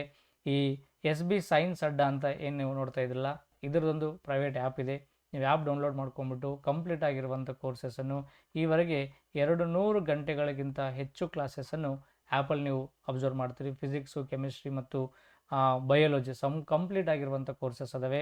ಈಗ ಲ್ಯಾಂಡ್ ಸರ್ವೇರ್ ಅಂತ ಎಕ್ಸಾಮ್ಸ್ ಜೊತೆ ಕಾಲ್ಫರ್ ಆಗಿದೆ. ಫಿಸಿಕ್ಸು ಆ್ಯಸ್ ಇಟ್ ಈಸ್ ನನ್ನ 60 ಗಂಟೆಗಳ ಕ್ಲಾಸ್ಗಿಂತ ಜಾಸ್ತಿ ಕ್ಲಾಸಸ್ ಅದಾವೆ. ಆ್ಯಸ್ ಇಟ್ ಈಸ್ ಲ್ಯಾಂಡ್ ಸರ್ವರ್ಗೆ ಏನು ಫಿಸಿಕ್ಸ್ ಬೇಕು ಕಂಪ್ಲೀಟ್ ಸಿಲೆಬಸ್ ಆ್ಯಪಲ್ಲಿ ನೀವು ಅಬ್ಸರ್ವ್ ಮಾಡ್ಬೋದು. ಈ ಕೆಳಗಡೆ ಡಿಸ್ಕ್ರಿಪ್ಷನಲ್ಲಿ ನಾನು ಆ್ಯಪ್ನ ಲಿಂಕನ್ನು ಕೊಟ್ಟಿದ್ದೀನಿ, ನೀವು ಡೈರೆಕ್ಟಾಗಿ ಡೌನ್ಲೋಡ್ ಮಾಡ್ಬೋದು. ಇಲ್ಲಾಂದರೆ ಗೂಗಲ್ ಪ್ಲೇಸ್ಟೋರ್ಗೆ ಹೋಗ್ಬಿಟ್ಟು SB ಸೈನ್ಸ್ ಅಡ್ಡ ಹೊಡೆದ್ರೆ ಇದೇ ರೀತಿ ನಿಮ್ಮ ಲೋಗೋ ಕಾಣ್ತದೆ. ಡೌನ್ಲೋಡ್ ಮಾಡಿಕೊಂಡು ಕಂಪ್ಲೀಟ್ ಆಗಿರುವಂಥ ತರಗತಿಗಳನ್ನು ನೀವು ವೀಕ್ಷಣೆ ಮಾಡ್ಬೋದು. ಸರಿಯಾಗಿರುವಂಥ ಉತ್ತರ ಹೈಡ್ರೋಫ್ಲೋರಿಕ್ ಆಮ್ಲ. ಕೆಳಗಿನ ರಸಗೊಬ್ಬರಗಳನ್ನು ಪರಿಗಣಿಸಿ ಅಂತ ಕೇಳ್ತಾ ಇದ್ದೇನೆ. ರಸಗೊಬ್ಬರಗಳನ್ನು ಅಬ್ಸರ್ವ್ ಮಾಡಿ ಅಂತ urea, ammonium nitrate, triple super phosphate, potassium sulphate ಅಂತ ಕೊಡ್ತಾನೆ. ಈ ಮೇಲಿನ ಯಾವ ರಸಗೊಬ್ಬರ ಸಾರಜನಕ ಯುಕ್ತ ಅಂದ್ರೆ ಪ್ರೆಸೆಂಟ್, ಮುಕ್ತ ಅಂದ್ರೆ ಇಲ್ಲ, ಯುಕ್ತ ಅಂದ್ರೆ ಇದೆ. ಕನ್ನಡ ಪದಗಳ ಮೀನಿಂಗ್ ಗೊತ್ತಿರಬೇಕು. ಯುಕ್ತ ಅಂದ್ರೆ ಇದೆ, ಹೌದಲ್ಲ, ರಸಗೊಬ್ಬರವಾಗಿದೆ ಅಂತ ಕೇಳ್ತಾನೆ. ಯಾವುದರಲ್ಲಿ ನೈಟ್ರೋಜನ್ ಇದೆ, ಸಾರಜನಕ ಅಂದ್ರೆ ನೈಟ್ರೋಜನ್ ಅಂತ ಅರ್ಥ. ಅಲ್ಲಿ ನಮಗೆ ಆಪ್ಷನ್ ಕೊಡ್ತೀನಿ. ಯೂರಿಯಾ ಗೆತ್ತಿರ್ಬೇಕು ನಿಮಗೆ. ಯೂರಿಯಾ ಅನ್ನೋದೊಂದು ಕೃತಕ. ನಾವೆಲ್ಲ ಚಿಕ್ಕವರಿದ್ದಾಗ ಹೊಲದಾಗೆಲ್ಲ ಕಬ್ಬಿಗೆ, ತೊಗರಿಗೆ ಎಲ್ಲ, ಜೋಳಗೆಲ್ಲ ಯೂರಿಯಾ ಹಾಕ್ತಾಯಿದ್ವಿ ನಾವು ಹೊಲ ಕಡೆ ಎಲ್ಲ. ಇದೇ ಯೂರಿಯಾ. ಇದರೊಳಗಡೆ ಟೋಟಲ್ ಯೂರಿಯಾದಲ್ಲಿ ಸುಮಾರು 42% ಜಾಸ್ತಿ ನಮಗೆ ಯೂರಿಯಾ ಸಿಗ್ತದೆ, ನೈಟ್ರೋಜನ್ ಸಿಗ್ತದೆ. ಇನ್ನು ಅಮೋನಿಯಂ ನೈಟ್ರೇಟ್ ಅಂತ ಕರಿತೀವಿ. ಅಮೋನಿಯಾ ಅಂದ್ರೆ ವರ್ಡ್ ಗೊತ್ತಾಗ್ತದೆ, NH3 ಅಥವಾ NH4 ನಾವು ಅಮೋನಿಯಾ ಅಂತ ಕರಿತೀವಿ. ಅಮೋನಿಯಾದಲ್ಲಿ ಸಹಿತ ನಮಗೆ ನೈಟ್ರೋಜನ್ ಅಬ್ಸರ್ವ್ ಮಾಡ್ತೀವಿ. ಟ್ರಿಪಲ್ ಫಾಸ್ಫೇಟ್ ಅಂತಿದೆ. ಇಲ್ಲಿ ಅಲ್ಲಿ ನೈಟ್ರೋಜನ್ ನಮಗೆ ಕಾಣ್ತಾ ಇಲ್ಲ, ಫಾಸ್ಫೇಟ್ ಇದೆ, ಮತ್ತು ಇಲ್ಲಿ ಸಲ್ಫೇಟ್ ಇದೆ. ಸಲ್ಫೇಟ್ಗಳಲ್ಲಿ ನೈಟ್ರೋಜನ್ ಇಲ್ಲ. A ಮತ್ತು Bಗಳಲ್ಲಿ ಮಾತ್ರ ನಾವು ನೈಟ್ರೋಜನ್ ಇರುವಂಥ ರಸಗೊಬ್ಬರಗಳನ್ನು ಅಬ್ಸರ್ವ್ ಮಾಡ್ತಾ ಇದ್ದೀವಿ, A ಮತ್ತು B. So option 2 is the right answer. A ಮತ್ತು Bಗಳಲ್ಲಿ ಮಾತ್ರ ನಮಗೆ ಯೂರಿಯಾನ ಅಂದರೆ ನೈಟ್ರೋಜನ್ನ ಕೆಮಿಕಲ್ ನಾವು ಅಬ್ಸರ್ವ್ ಮಾಡ್ತೀವಿ. ಇವೆರಡು ಸಸ್ಯದ ಬೇರುಗಳಿಗೆ ಮತ್ತು ಸಸ್ಯದ ಸಂಪೂರ್ಣವಾಗಿರುವಂಥ ಆಹಾರ ರೂಪದಲ್ಲಿ ರಸಗೊಬ್ಬರ ನಮಗೆ ಹೆಲ್ಪ್ ಆಗ್ತದೆ. ಸಸ್ಯಗಳಲ್ಲಿ ಕಾಮನ್ ಆಗಿ ನಮಗೆ NPK ಅಂತ ರಸಗೊಬ್ಬರಗಳು ಅಬ್ಸರ್ವ್ ಮಾಡ್ತೀವಿ. ನೈಟ್ರೋಜನ್, ಫಾಸ್ಫರಸ್ ಮತ್ತು ಪೊಟ್ಯಾಷ್ ಅಂತೇಳಿ. ಇವು ಬೇರೆ ಬೇರೆ ಪ್ರಮಾಣದಲ್ಲಿ ಯಾವ ರೀತಿ ಬೆಳೆಗೆ ಎಂತೆಂಥ ಗೊಬ್ಬರಗಳನ್ನ ಹಾಕಬೇಕನ್ನೋ ಉದ್ದೇಶದಿಂದ ನಾವು ಬೇರೆ ಬೇರೆ ರೀತಿಯಲ್ಲಿ ಅವುಗಳನ್ನು ಬಳಕೆ ಮಾಡ್ತೀವಿ. ಸರಿಯಾಗಿರುವಂಥ ಉತ್ತರ 1 ಮತ್ತು 2. ಕೆಳಕಂಡ ಹೇಳಿಕೆಗಳನ್ನು ಪರಿಗಣಿಸಿ ಅಂತಿದೆ. ಹಾರ್ಮೋನುಗಳು ಇಂಟರ್ ಸೆಲ್ಯುಲಾರ್ ಸಂದೇಹಕವಾಗಿ ಕಾರ್ಯನಿರ್ವಹಿಸುತ್ತವೆ. Hormones works as A inter cellular messengers ಅಂತ ಕರಿತೀವಿ. ಹೌದು, ಒಂದು ದೇಹದ ಅಂಗದಿಂದ ಮತ್ತೊಂದು ದೇಹದ ಅಂಗದ ನಡುವೆ ಒಂದು ಕನೆಕ್ಟಿವಿಟಿ ಕೊಡುವಂಥದ್ದು ಯಾವುದಂದ್ರೆ ಹಾರ್ಮೋನುಗಳು ಅಂತ ನೋಡ್ತೀವಿ. ಸಾಮಾನ್ಯವಾಗಿ ಹಾರ್ಮೋನ್ಗಳು ನಮಗೆ ಪಿಟ್ಯೂಟರಿ ಗ್ರಂಥಿಯಿಂದ, ಪೀನಿಯಲ್ ಗ್ರಂಥಿಯಿಂದ, ಟೆಸ್ಟಿಕಲ್ನಿಂದ, ಓವರಿಗಳಿಂದ, ಪ್ಯಾಂಕ್ರಿಯಾಸ್, ಥೈರಾಯ್ಡು, ಥೈಮಸ್ಸು, ಅಡ್ರಿನಲ್, ಇವೆಲ್ಲ ಗ್ರಂಥಿಗಳಿಂದ ನಮಗೆ ಏನಾಗ್ತವೆ, ಹಾರ್ಮೋನ್ಗಳು ಬಿಡುಗಡೆ ಆಗ್ತವೆ. ಎಲ್ಲೋ ಮೆದುಳಲ್ಲಿ ಪಿಟ್ಯೂಟರಿ ಗ್ರಂಥಿಯಿಂದ ಬಿಡುಗಡೆ ಆಗಿರುವಂಥ ಒಂದು ಹಾರ್ಮೋನು ತಾಯಿಯ ಎದೆ ಹಾಲು ಬರಬೇಕಾದ್ರೆ ಕಾರಣ ಆಗ್ತದೆ. ಸೊ ದೇಹದಲ್ಲಿ ಇಂಟರ್ ಸೆಲ್ಯುಲರ್ ಆಗಿ ಆ ಕಣಗಳ ಸೆಲ್ಲುಲೇನು ಜೀವಕೋಶಗಳ ಮುಖಾಂತರ ಸ್ಟಿಮ್ಯುಲೇಟ್ ಮಾಡಿ ಕಾರ್ಯಗಳನ್ನು ನಿರ್ವಹಿಸುವಂತೆ ಮಾಡಲು ನಮಗೆ ಹಾರ್ಮೋನ್ಗಳು ತುಂಬ ಉಪಯುಕ್ತವಾಗಿವೆ. So the first statement is right regarding hormones. ಹಾರ್ಮೋನ್ಗಳು ನಮ್ಮ ದೇಹದಲ್ಲಿ ಎಂಡೋಕ್ರೈನ್ ಗ್ಲ್ಯಾಂಡ್ಗಳಿಂದ ಉತ್ಪತ್ತಿ ಆಗ್ತವೆ. ನೋಡಿ, ನಮ್ಮ ಕಡೆ ದೇಹದಲ್ಲಿ 3 ರೀತಿ ಗ್ರಂಥಿಗಳಿದಾವೆ. ಎಂಡೋಕ್ರೈನ್, ಎಕ್ಸೋಕ್ರೈನ್ ಮತ್ತು ಮಿಶ್ರ ಗ್ಲ್ಯಾಂಡ್ ಅಂತ ಕರಿತೀವಿ. ಎಕ್ಸೋ ಮತ್ತು ಎಂಡೋ ಏನು ಡಿಫ್ರೆನ್ಸ್ ಅಪ್ಪ ಅಂತಂದರೆ, ಇಲ್ಲಿ ನೋಡ್ತೀರಿ, ನಮಗಿಲ್ಲಿ ಸ್ಟೇಟ್ಮೆಂಟ್ ಕೊಟ್ಟಿದ್ದು ಎಂಡೋ ಅಂತ ಕೊಡ್ತಾನೆ. ಎಕ್ಸೋಕ್ರೈನ್ ಗ್ರಂಥಿಗಳು ಮೀನಿಂಗ್ ಏನು ಅಂತಂದರೆ, ಇವು ನಾವು ನಾಳ ಗ್ರಂಥಿಗಳು ಅಂತ ಕರಿತೀವಿ. ಇವು ಕೇವಲ ನಮಗೆ ಕಿಣ್ವಗಳನ್ನು ಉತ್ಪತ್ತಿ ಮಾಡಿಕೊಡ್ತವೆ. ಉತ್ಪತ್ತಿ ಮಾಡಿಕೊಡ್ತವೆ. ಕಿಣ್ವ ಮತ್ತು ಕೆಲವೊಂದು ರಸಗಳು ಉತ್ಪತ್ತಿ ಮಾಡಲ್ಲ, ಮ್ಯಾಕ್ಸಿಮಮ್ ಎಂಜೈಮ್ಸನ್ನು ಪ್ರೊಡ್ಯೂಸ್ ಮಾಡಿಕೊಡ್ತವೆ. ಇನ್ನು ನಾವು ಇಲ್ಲಿ ಎಂಡೋಕ್ರೈನ್ ಗ್ರಂಥಿಗಳಂತ ಬಂದಾಗ ಹಾರ್ಮೋನ್ಗಳನ್ನು ಪ್ರೊಡ್ಯೂಸ್ ಮಾಡ್ತವೆ. ಯಾವ ಗ್ರಂಥಿಗಳು ಹಾರ್ಮೋನ್ಗಳು ಉತ್ಪತ್ತಿ ಮಾಡ್ತಾವೋ ಅವುಗಳನ್ನು ನಾವು ಎಂಡೋಕ್ರೈನ್ ಗ್ರಂಥಿಗಳು ಅಂತ ಕರಿತೀವಿ. ಇನ್ನು ಚಿತ್ರದಲ್ಲಿ ನೋಡುವಂಥ ಪ್ರತಿಯೊಂದು ಗ್ರಂಥಿ ಸಹಿತ ಹಾರ್ಮೋನ್ಗಳು ಉತ್ಪತ್ತಿ ಮಾಡ್ತದೆ. ಸೊ ಪಿಟ್ಯೂಟರಿ ಗ್ರಂಥಿ ಅಂತಂದು ಸುಮಾರು ಬೆಳವಣಿಗೆ ಹಾರ್ಮೋನು, ಪ್ರೋಲ್ಯಾಕ್ಟಿನು, ಆಕ್ಸಿಟೋಸಿನ್, ಸುಮಾರು ರೀತಿಯ ಹಾರ್ಮೋನ್ಸ್ ರಿಲೀಸ್ ಆಗ್ತವೆ. ಪೀನಿಯಲ್ ಗ್ರಂಥಿಯಿಂದ ಮೆಲೆಟೋನಿನ್ ಎಂಬ ಹಾರ್ಮೋನ್ ರಿಲೀಸ್ ಆಗ್ತದೆ. ಟೆಸ್ಟಿಕಲ್ಲಿಂದ ನಮಗೆ ಟೆಸ್ಟೋಸ್ಟಿರಾನ್, ಆಂಡ್ರೋಜನ್ ಎಂಬ ಹಾರ್ಮೋನ್ಸು, ಈಸ್ಟ್ರೋಜನ್, ಪ್ರೊಜೆಸ್ಟರಾನ್ ಎಂಬ ಹಾರ್ಮೋನ್ಸು. ಪ್ಯಾಂಕ್ರಿಯಾಸಿಂದ ಇನ್ಸುಲಿನ್ ಎಂಬ ಹಾರ್ಮೋನ್ ರಿಲೀಸ್ ಆಗ್ತದೆ. ಥೈರಾಯ್ಡಿಂದ ಥೈರಾಕ್ಸಿನ್ ಎಂಬ ಹಾರ್ಮೋನ್ ರಿಲೀಸ್ ಆಗ್ತದೆ. ಥೈಮಸ್ಸಿಂದ ನಮಗೆ ಥೈಮೋಸಿನ್ ಎಂಬ ಹಾರ್ಮೋನ್ ರಿಲೀಸ್ ಆಗ್ತದೆ. ಅಡ್ರಿನಲಿಂದ ಹಿಂಗೆ ಸುಮಾರು ರೀತಿಯಾಗಿರುವಂಥ ಗ್ರಂಥಿಗಳಿಂದ ನಮಗೆ ಹಾರ್ಮೋನ್ಗಳು ಉತ್ಪತ್ತಿ ಮಾಡ್ತವೆ. ಸೊ ಹಿಂಗೆ ಹಾರ್ಮೋನ್ಗಳನ್ನು ಉತ್ಪತ್ತಿ ಮಾಡುವಂಥ ಗ್ರಂಥಿಗಳನ್ನೇ ನಾವು ಎಂಡೋಕ್ರೈನ್ ಗ್ರಂಥಿಗಳು ಅಂತ ಕರಿತೀವಿ. ದೇಹದಲ್ಲಿ ಒಂದೇ ಒಂದು ಗ್ರಂಥಿ ಇದೆ, ಅದನ್ನು ಮಿಶ್ರ ಗ್ರಂಥಿ ಅಂತ ಕರಿತೀವಿ, ಪ್ಯಾಂಕ್ರಿಯಾಸ್. ಇದು ಎಂಜೈಮ್ಸ್, ಜ್ಯೂಸಸ್ ಮತ್ತು ಹಾರ್ಮೋನ್ ಮೂರನ್ನು ಸಹಿತ ರಿಲೀಸ್ ಮಾಡುವಂಥದ್ದೇ ಅದು ಏಕೈಕ ಒಂದು ಗ್ರಂಥಿ ಮೆದೋಜೀರಕ ಗ್ರಂಥಿ. ಸೊ ಹಾರ್ಮೋನ್ಗಳು ನಮ್ಮ ದೇಹದಲ್ಲಿ ಎಂಡೋಕ್ರೈನ್ ಗ್ಲ್ಯಾಂಡ್ಗಳು ಉತ್ಪತ್ತಿ ಆಗ್ತವೆ. ಇದು 100% ಎರಡು ಸ್ಟೇಟ್ಮೆಂಟ್ಗಳು ಸಹಿತ ಸರಿಯಾಗಿರುವುದೇ. ಸೊ ಇಲ್ಲಿ ಎರಡು ಹೇಳಿಕೆಗಳು ಸರಿಯಾಗಿವೆ, ಫಸ್ಟ್ ಆಪ್ಷನ್ ಸಿಗ್ತದೆ. ಹೇಳಿಕೆ 1 ಸರಿಯಾಗಿದೆ, ಹೇಳಿಕೆ 2 ಸರಿಯಾಗಿಲ್ಲ, ಇಲ್ಲ, ಮುಂದೆ ನೋಡಕ್ಕೆ ಹೋಗಬೇಡಿ, ಎರಡು ಹೇಳಿಕೆಗಳು ಸಹಿತ ನಮಗೆ ಸರಿಯಾಗಿದ್ದಾವೆ ಅಂತ ಅರ್ಥ. ಕೆಳಗೆ ಕೊಟ್ಟಿರುವ ಯಾವ ಜೋಡಿಗಳಲ್ಲಿ ಗಾಜಿನ ವಿಧ ಮತ್ತು ಅದರ ಉಪಯೋಗಗಳು ಸರಿ ಹೊಂದಿರುತ್ತವೆ? ಸೊ ರೈಟ್ ಅದವೆ ಅಂತ ಕೇಳ್ತಾನೆ. ಯಾವ 3 ಜೋಡಿ ಕೊಟ್ಟನೆ, ಯಾವ್ಯಾವ ಸರಿಯಾಗಿದ್ದಾವೆ ಅಂತ ಕೇಳ್ತಾನೆ. ಫ್ಲಿಂಟ್ ಗ್ಲಾಸ್, ಯಾವುದು ಫ್ಲಿಂಟ್ ಗ್ಲಾಸ್ ಅಂತ ಕರಿತೀವಿ. ಫ್ಲಿಂಟ್ ಗ್ಲಾಸ್ಗಳನ್ನು ಕ್ಯಾಮರಾ ಮಸೂರಗಳಲ್ಲಿ ಬಳಸುತ್ತಾರೆ. ಕರೆಕ್ಟ್. ಏನು ಸರ್ ಫ್ಲಿಂಟ್ ಗ್ಲಾಸ್ ಅಂತಂದರೆ ಇದಕ್ಕೆ ನಾವು ಇಂಡೈರೆಕ್ಟ್ ಆಗಿ ಲೆಡ್ ಗ್ಲಾಸ್ ಅಂತಲೂ ಕರಿತೀವಿ. ಇದನ್ನು ಕ್ವಶನ್ ಕೇಳ್ತಾನೆ. ಫ್ಲಿಂಟ್ ಗ್ಲಾಸಲ್ಲಿ ಯಾವ ಮೂಲ ವಸ್ತುವನ್ನು ಬೆರೆಸುತ್ತಾರೆ ಅಂದ್ರೆ ಸೀಸವನ್ನು ಬೆರೆಸ್ತಾರೆ. ಆವಾಗ ಲೆಡ್ಡನ್ನು ಬೆರೆಸೋದ್ರಿಂದ ಆ ಗ್ಲಾಸ್ಗಳಿಗೆ ಟ್ರಾನ್ಸ್ಪರೆಂಟ್ ಗುಣ ಬಂದ್ಬಿಡ್ತತಿ. ಏನು ಸರ್ ಟ್ರಾನ್ಸ್ಪರೆಂಟ್ ಅಂದ್ರೆ ಪಾರದರ್ಶಕವಾಗಿರುವಂಥ ಗುಣ ಅದಕ್ಕೆ ಬಂದ್ಬಿಡ್ತತಿ. ಸೊ ಈ ಟ್ರಾನ್ಸ್ಪರೆಂಟ್ ಗುಣದಿಂದ ಏನಾಗ್ತಂದ್ರೆ ನಮಗೆ ಸಾಮಾನ್ಯವಾಗಿ ಮಸೂರಗಳಲ್ಲಿ ಮತ್ತು ಇಲ್ಲಿ ಕನ್ನಡಕಗಳಲ್ಲಿ ಮೈಕ್ರೋಸ್ಕೋಪ್, ಟೆಲಿಸ್ಕೋಪ್, ಲೆನ್ಸ್ಗಳನ್ನು ತಯಾರು ಮಾಡಬೇಕಾದ್ರೆ ಫ್ಲಿಂಟ್ ಗ್ಲಾಸನ್ನು ಯೂಸ್ ಮಾಡ್ತೀವಿ. ಫ್ಲಿಂಟ್ ಗ್ಲಾಸನ್ನು ನಾವು 3 ಹೆಸರಿಂದ ಕೊಡ್ತೀವಿ. ಒಂದು ಆಪ್ಟಿಕಲ್ ಗಾಜ್ ಅಂತ ಕೊಡ್ತೀವಿ, ಲೆಡ್ ಗ್ಲಾಸ್ ಅಂತಲೂ ಕೊಡ್ತೀವಿ, ಮತ್ತು ಫ್ಲಿಂಟ್ ಗ್ಲಾಸ್ ಅಂತಲೂ ಕೊಡ್ತೀವಿ. 3 ಮೀನಿಂಗ್ ಒಂದೇ. ಇಲ್ಲಿ ಲೆಡ್ ಅನ್ನೋ ಪದ ಯಾಕೆ ಬಂತಂದ್ರೆ ಅದ್ರಾಗ ಸ್ಪೆಷಲ್ ಆಗಿ ಲೆಡ್ ಎಂಬ ವಸ್ತುವನ್ನು ಯೂಸ್ ಮಾಡ್ತೀವಿ. ಅತಿ ಪಾರದರ್ಶಕವಾಗಿರುವಂಥ ಗ್ಲಾಸೇ ಫ್ಲಿಂಟ್ ಗ್ಲಾಸ್ಗಳು. ಕ್ಯಾಮರಾ ಮಸೂರಗಳಷ್ಟೆಲ್ಲ, ಕಣ್ಣಿಗೆ ಹಾಕುವಂಥ ಕನ್ನಡಕಗಳು, ಮೈಕ್ರೋಸ್ಕೋಪ್, ಟೆಲಿಸ್ಕೋಪ್ ಎಲ್ಲ ಕಡೆ ಇದನ್ನು ನಾವು ಯೂಸ್ ಮಾಡ್ತೀವಿ. ಕ್ರೂಕ್ಸ್ ಗ್ಲಾಸ್ ಅಂತಿದೆ. ಕ್ರೂಕ್ಸ್ ಗ್ಲಾಸನ್ನು ಗಾಗಲ್ಗಳ ಲೆನ್ಸ್ಗಳ ತಯಾರಿಕೆಯಲ್ಲಿ ಬಳಸ್ತೀವಿ. ಗಾಗಲ್ಸ್ ಅಂದರೆ ಗೊತ್ತು ನಿಮಗೆ, ಕನ್ನಡಕಗಳು ಅಂತ ಕರಿತೀವಿ. ಬಟ್ ಇವು ಎಂಥ ಕನ್ನಡಕಗಳು ಅಂತಂದರೆ ಕ್ರೂಕ್ಸ್ ಗ್ಲಾಸ್ನ ವಿಶೇಷತೆ ಸೂರ್ಯನಿಂದ ಬರುವಂಥ ಅತಿ ಅಪಾಯಕಾರಿ ವಿಕಿರಣಗಳಾಗಿರುವಂಥ UV ರೇಡಿಯೇಷನ್ಸನ್ನು ಅಬ್ಸಾರ್ವ್ ಮಾಡುವಂಥ ಗುಣವನ್ನು ಹೊಂದಿರ್ತದೆ. UV ರೇಡಿಯೇಷನ್ ಹಿಂದಕ್ಕೆ ಪ್ರತಿಫಲನ ಮಾಡುವಂಥ ಗುಣವನ್ನು ಹೊಂದಿರ್ತದೆ. ಹಾಗಾಗಿ ಅತಿ ಬಿಸಿಲಿನಲ್ಲಿ ಸೂರ್ಯನ ಬೆಳಕಿದ್ದಾಗ ಬೈಕ್ ಮೇಲೆ ಟ್ರಾವೆಲ್ ಮಾಡುವಾಗ ಅಥವಾ ಸ್ಪೋರ್ಟ್ಸ್ ಆಡುವಾಗ ಒಟ್ಟು ಸೂರ್ಯನ ಬೆಳಕನ್ನು ತಪ್ಪಿಸಿಕೊಳ್ಳುವುದರಲ್ಲಿ ನಾವು ಕ್ರೂಕ್ಸ್ ಗ್ಲಾಸನ್ನು ಯೂಸ್ ಮಾಡ್ತೀವಿ. ಸೋಡಾ ಲೈಮ್ ಗ್ಲಾಸ್ ಅಂತ ಕರಿತೀವಿ. ಅತಿ ಆರ್ಡಿನರಿ ಗ್ಲಾಸ್ ಇವು, ಸೋಡಾ ಗ್ಲಾಸ್ ಅಂತ ಕರಿತೀವಿ. ಯಾಕಂದ್ರೊಳಗೆ ಹೆಚ್ಚಾಗಿ ನಾವು ವಾಷಿಂಗ್ ಸೋಡಾವನ್ನು ಬೆರೆಸೋದ್ರಿಂದ ಸೋಡಾ ಗ್ಲಾಸ್ ಅನ್ನೋ ಪದವನ್ನು ಕೊಟ್ಟಿವಿ. ಸೊ ರೀಏಜೆಂಟ್ ಬಾಟಲ್ಗಳ ತಯಾರಿಕೆಯಲ್ಲಿ ಬಳಸ್ತಾರೆ. ಏನು ಸರ್ ರೀಏಜೆಂಟ್ ಬಾಟ್ಲ್ಗಳು ಅಂದರೆ ಸಾಮಾನ್ಯವಾಗಿ ಈ ನಾವು ಏನು ಕುಡಿತೀವಲ್ಲ, ಸ್ಪ್ರೈಟು, ಪೆಪ್ಸಿ, ಥಮ್ಸಪ್ ಇಂಥ ಬಾಟಲ್ಗಳಲ್ಲಿ ಸ್ಟೋರ್ ಮಾಡೋದಾಗಿರ್ಬೋದು. ಯಾವುದೋ ಒಂದು ನಾರ್ಮಲ್ ಆಗಿ ಬಾಟಲ್ ಏನಿಸಿರ್ತಾವಲ್ಲ, ಸೀಸೆಗಳು ಅಂತ ಕರಿತೀವಲ್ಲ, ಸೀಸೆಗಳ ತಯಾರಿಕೆಯಲ್ಲಿ ಇವುಗಳನ್ನು ಯೂಸ್ ಮಾಡ್ತೀವಿ. ಹಾಗಾಗಿ ಇಲ್ಲಿ ಕೊಟ್ಟಿರುವಂಥ 3 ಆಯ್ಕೆಗಳು ಸಹಿತ ಸರಿಯಾಗಿರುವಂಥ ಉದಾಹರಣೆಗಳಿದಾವೆ. ಹಾಗಾಗಿ ಇನ್ನು ನಮಗೆ ಬಿ ಮಾತ್ರ, ಬಿ ಮತ್ತು ಸಿ ಮಾತ್ರ, ಎ ಮತ್ತು ಸಿ ಮಾತ್ರ, ಎ ಬಿ ಸಿ 3 ಸಹಿತ ನಮ್ಗೆ ಏನಾಗಿದ್ದಾವೆ, ಸರಿಯಾಗಿ ಹೊಂದಾಣಿಕೆ ಆಗಿದ್ದಾವೆ. ಕರೆಕ್ಟಾಗಿ ನೀವು ನೆನ್ಪಿಟ್ಕೋಬೇಕು. ಯಾವ ಹೆಸರಿನ ವಿದ್ಯುತ್ಕಾಂತೀಯ ವಿಕಿರಣಗಳನ್ನು ಮ್ಯಾಗ್ನೆಟಿಕ್ ರಿಸೊನೆನ್ಸ್ ಇಮೇಜಿಂಗ್ MRI ಸ್ಕ್ಯಾನಿಂಗಲ್ಲಿ ಉಪಯೋಗಿಸುತ್ತಾರೆ? ನೋಡಿ, ವೆರಿ ಇಂಪಾರ್ಟೆಂಟ್ ಕ್ವಶನು, ತುಂಬ ರಿಪೀಟ್ ಆಗ್ತದೆ. MRI ಎದಕ್ಕೆ ಯೂಸ್ ಮಾಡ್ತೀವಿ ಅಂತಂದರೆ ಸಾಮಾನ್ಯವಾಗಿ ಭಾಳ ಸಾಫ್ಟ್ ಟಿಶ್ಯೂಸ್, ಅತಿ ಮೃದುವಾಗಿರುವಂಥ ಮಾಂಸಖಂಡಗಳನ್ನು, ಸ್ನಾಯುಗಳಲ್ಲಿ ಏನಾದರೂ ತೊಂದರೆ ಆದಾಗ ಅದನ್ನು ನಾವು ಯೂಸ್ ಮಾಡ್ತೀವಿ. ಅತಿ ಹೆಚ್ಚಾಗಿ ಬ್ರೈನಿಗೆ ನಾವು MRI ಸ್ಕ್ಯಾನಿಂಗ್ ಅಂತ ಮಾಡ್ತೀವಿ. ಬ್ರೈನ್ ಭಾಳ ಮೃದುವಾಗಿರುವಂಥ ಒಂದು ವಸ್ತು, ಪ್ರೋಟೀನ್ಲಿಂದ ಮಾಡಲ್ಪಟ್ಟಿರುವಂಥ ಒಂದು ವಸ್ತು. ಹಂಗಾಗಿ ಬ್ರೈನಲ್ಲಿ ಏನಾದರೂ ಸಮಸ್ಯೆ ಆದರೆ, ಗಡ್ಡೆಗಳಾದರೆ, ಟ್ಯೂಮರ್ಗಳಾದರೆ, ಎಲ್ಲಾದರೂ ಪೆಟ್ಟು ಬಿತ್ತು, ಬ್ಲಡ್ ಕ್ಲಾಟ್ ಆಯಿತು ಅಂದರೆ ಈಸಿಯಾಗಿ ನಮಗೆ MRI ಸ್ಕ್ಯಾನಿಂಗಿಂದ ಗೊತ್ತಾಗ್ತದೆ. ನಮಗೆ ಸುಮಾರು ರೀತಿ ಸ್ಕ್ಯಾನಿಂಗ್ ಬರ್ತಾವೆ ರೀ. CT ಸ್ಕ್ಯಾನಿಂಗ್ ಅಂತೇಳಿ, USG ಅಲ್ಟ್ರಾಸೌಂಡ್ ಅಂತೇಳಿ, ಎಕ್ಸ್ರೇ ಅಂತೇಳಿ, MRI ಅಂತೇಳಿ, ಇನ್ನೊಂದು PET ಪಾಸಿಟ್ರಾನ್ ಎಮಿಷನ್ ಟೊಮೋಗ್ರಫಿ ಅಂತೇಳಿ ಸುಮಾರು ರೀತಿಯ ನಮಗೆ ಸ್ಕ್ಯಾನಿಂಗ್ಗಳು ಬರ್ತವೆ. ಅಲ್ಲಿ ಪರ್ಟಿಕ್ಯುಲರ್ ಆಗಿ MRIಯಲ್ಲಿ ಯಾವ ರೇಡಿಯೇಷನ್ ಯೂಸ್ ಮಾಡ್ತಾನೆ ಕೇಳ್ತಾನೆ. MRI ಸ್ಕ್ಯಾನಿಂಗಲ್ಲಿ ನಾವು ರೇಡಿಯೋ ವೇವ್ಸನ್ನು ಯೂಸ್ ಮಾಡ್ತೇವೆ ರೀ. ಯಾವುದು? ರೇಡಿಯೋ ತರಂಗಗಳು. ಈಗ ದೇಹಕ್ಕೆ ಯಾವುದೇ ಎಫೆಕ್ಟ್ ಮಾಡಲ್ಲ. ದೇಹದಲ್ಲಿರುವಂಥ ಹೈಡ್ರೋಜನ್ ಕಣಗಳ ಆಧಾರದ ಮೇಲೆ, ಇದನ್ನು ಎಕ್ಸಾಮ್ದಲ್ಲಿ ಕ್ವಶನ್ ಕೇಳ್ತಾನೆ. ದೇಹದಲ್ಲಿರುವಂಥ ಹೈಡ್ರೋಜನ್ ಕಣಗಳ ಆಧಾರದ ಮೇಲೆ ದೇಹದಲ್ಲಿ ಬ್ಲಡ್ ಯಾವ ರೀತಿ ಸರ್ಕ್ಯುಲೇಟ್ ಆಗ್ತಾ ಇದೆ ಅನ್ನೋ ಅಂಶಗಳನ್ನು ಇದೇನು ಮಾಡ್ತದೆ, ಪತ್ತೆ ಹಚ್ಚಿಕೊಡ್ತದೆ. ಇನ್ನು ರೇಡಿಯೋ ವೇವ್ಸ್ನ ಮತ್ತೊಂದು ಯೂಸಸ್ ತುಂಬ ನೋಡ್ಬೋದು. ರೇಡಾರ್ ಎಂಬ ಒಂದು ಸಾಧನದಲ್ಲಿ ಬಳಸ್ತೀವಿ. ಪೊಲೀಸರು ಬಳಸುವಂಥ ವಾಕಿ ಟಾಕಿಯಲ್ಲಿ ಯೂಸ್ ಮಾಡ್ತೀವಿ.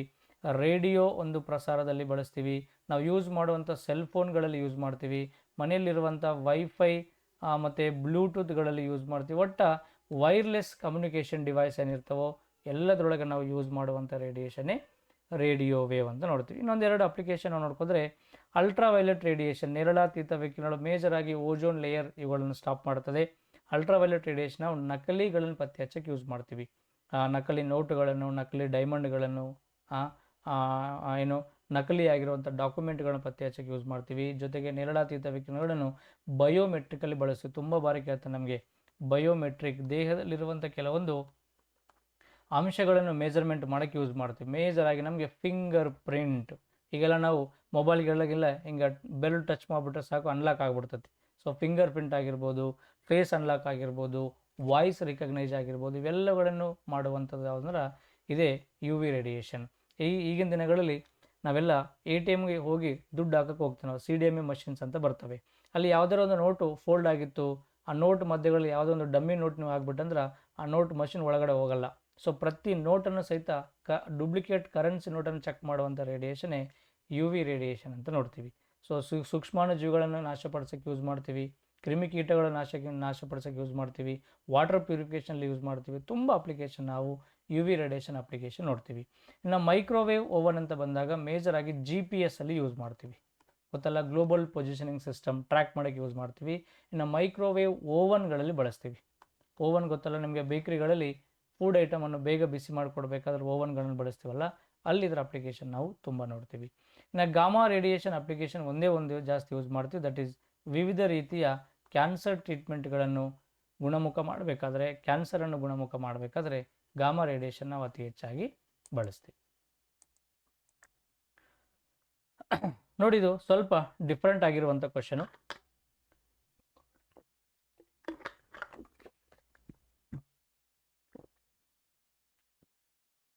ಕೇಳಿರ್ಬೋದು ನೀವು, ನಮ್ಮ ಬ್ಲಡ್ ಗ್ರೂಪನ್ನು ನಾವು RH ಪಾಸಿಟಿವ್ ಮತ್ತು RH ನೆಗೆಟಿವ್ ಅಂತ ಕೊಡ್ತೀವಿ. ಅಂದ್ರೆ RH ಪಾಸಿಟಿವ್ ಮತ್ತು RH ನೆಗೆಟಿವ್ ಅಂತಂದ್ರೆ ಇವೇ blood group A positive, A negative. ಅಂದ್ರೆ ಪಾಸಿಟಿವ್ ಅಂದ್ರೆ A positive, B positive, AB positive, O positive. RH negative ಅಂದರೆ A ನೆಗೆಟಿವ್, B ನೆಗೆಟಿವ್ ಅಂತ ಕರಿತೀವಿ. ಒಂದು ರಿಸಸ್ ಮಕಾಕ ಎಂಬ ಮಂಕಿಯಿಂದ ಪಡೆದಿರುವಂಥ ಆ್ಯಂಟಿಜನ್ನೇ RH ನೆಗೆಟಿವ್ ಅಂತ ಕರಿತೀವಿ.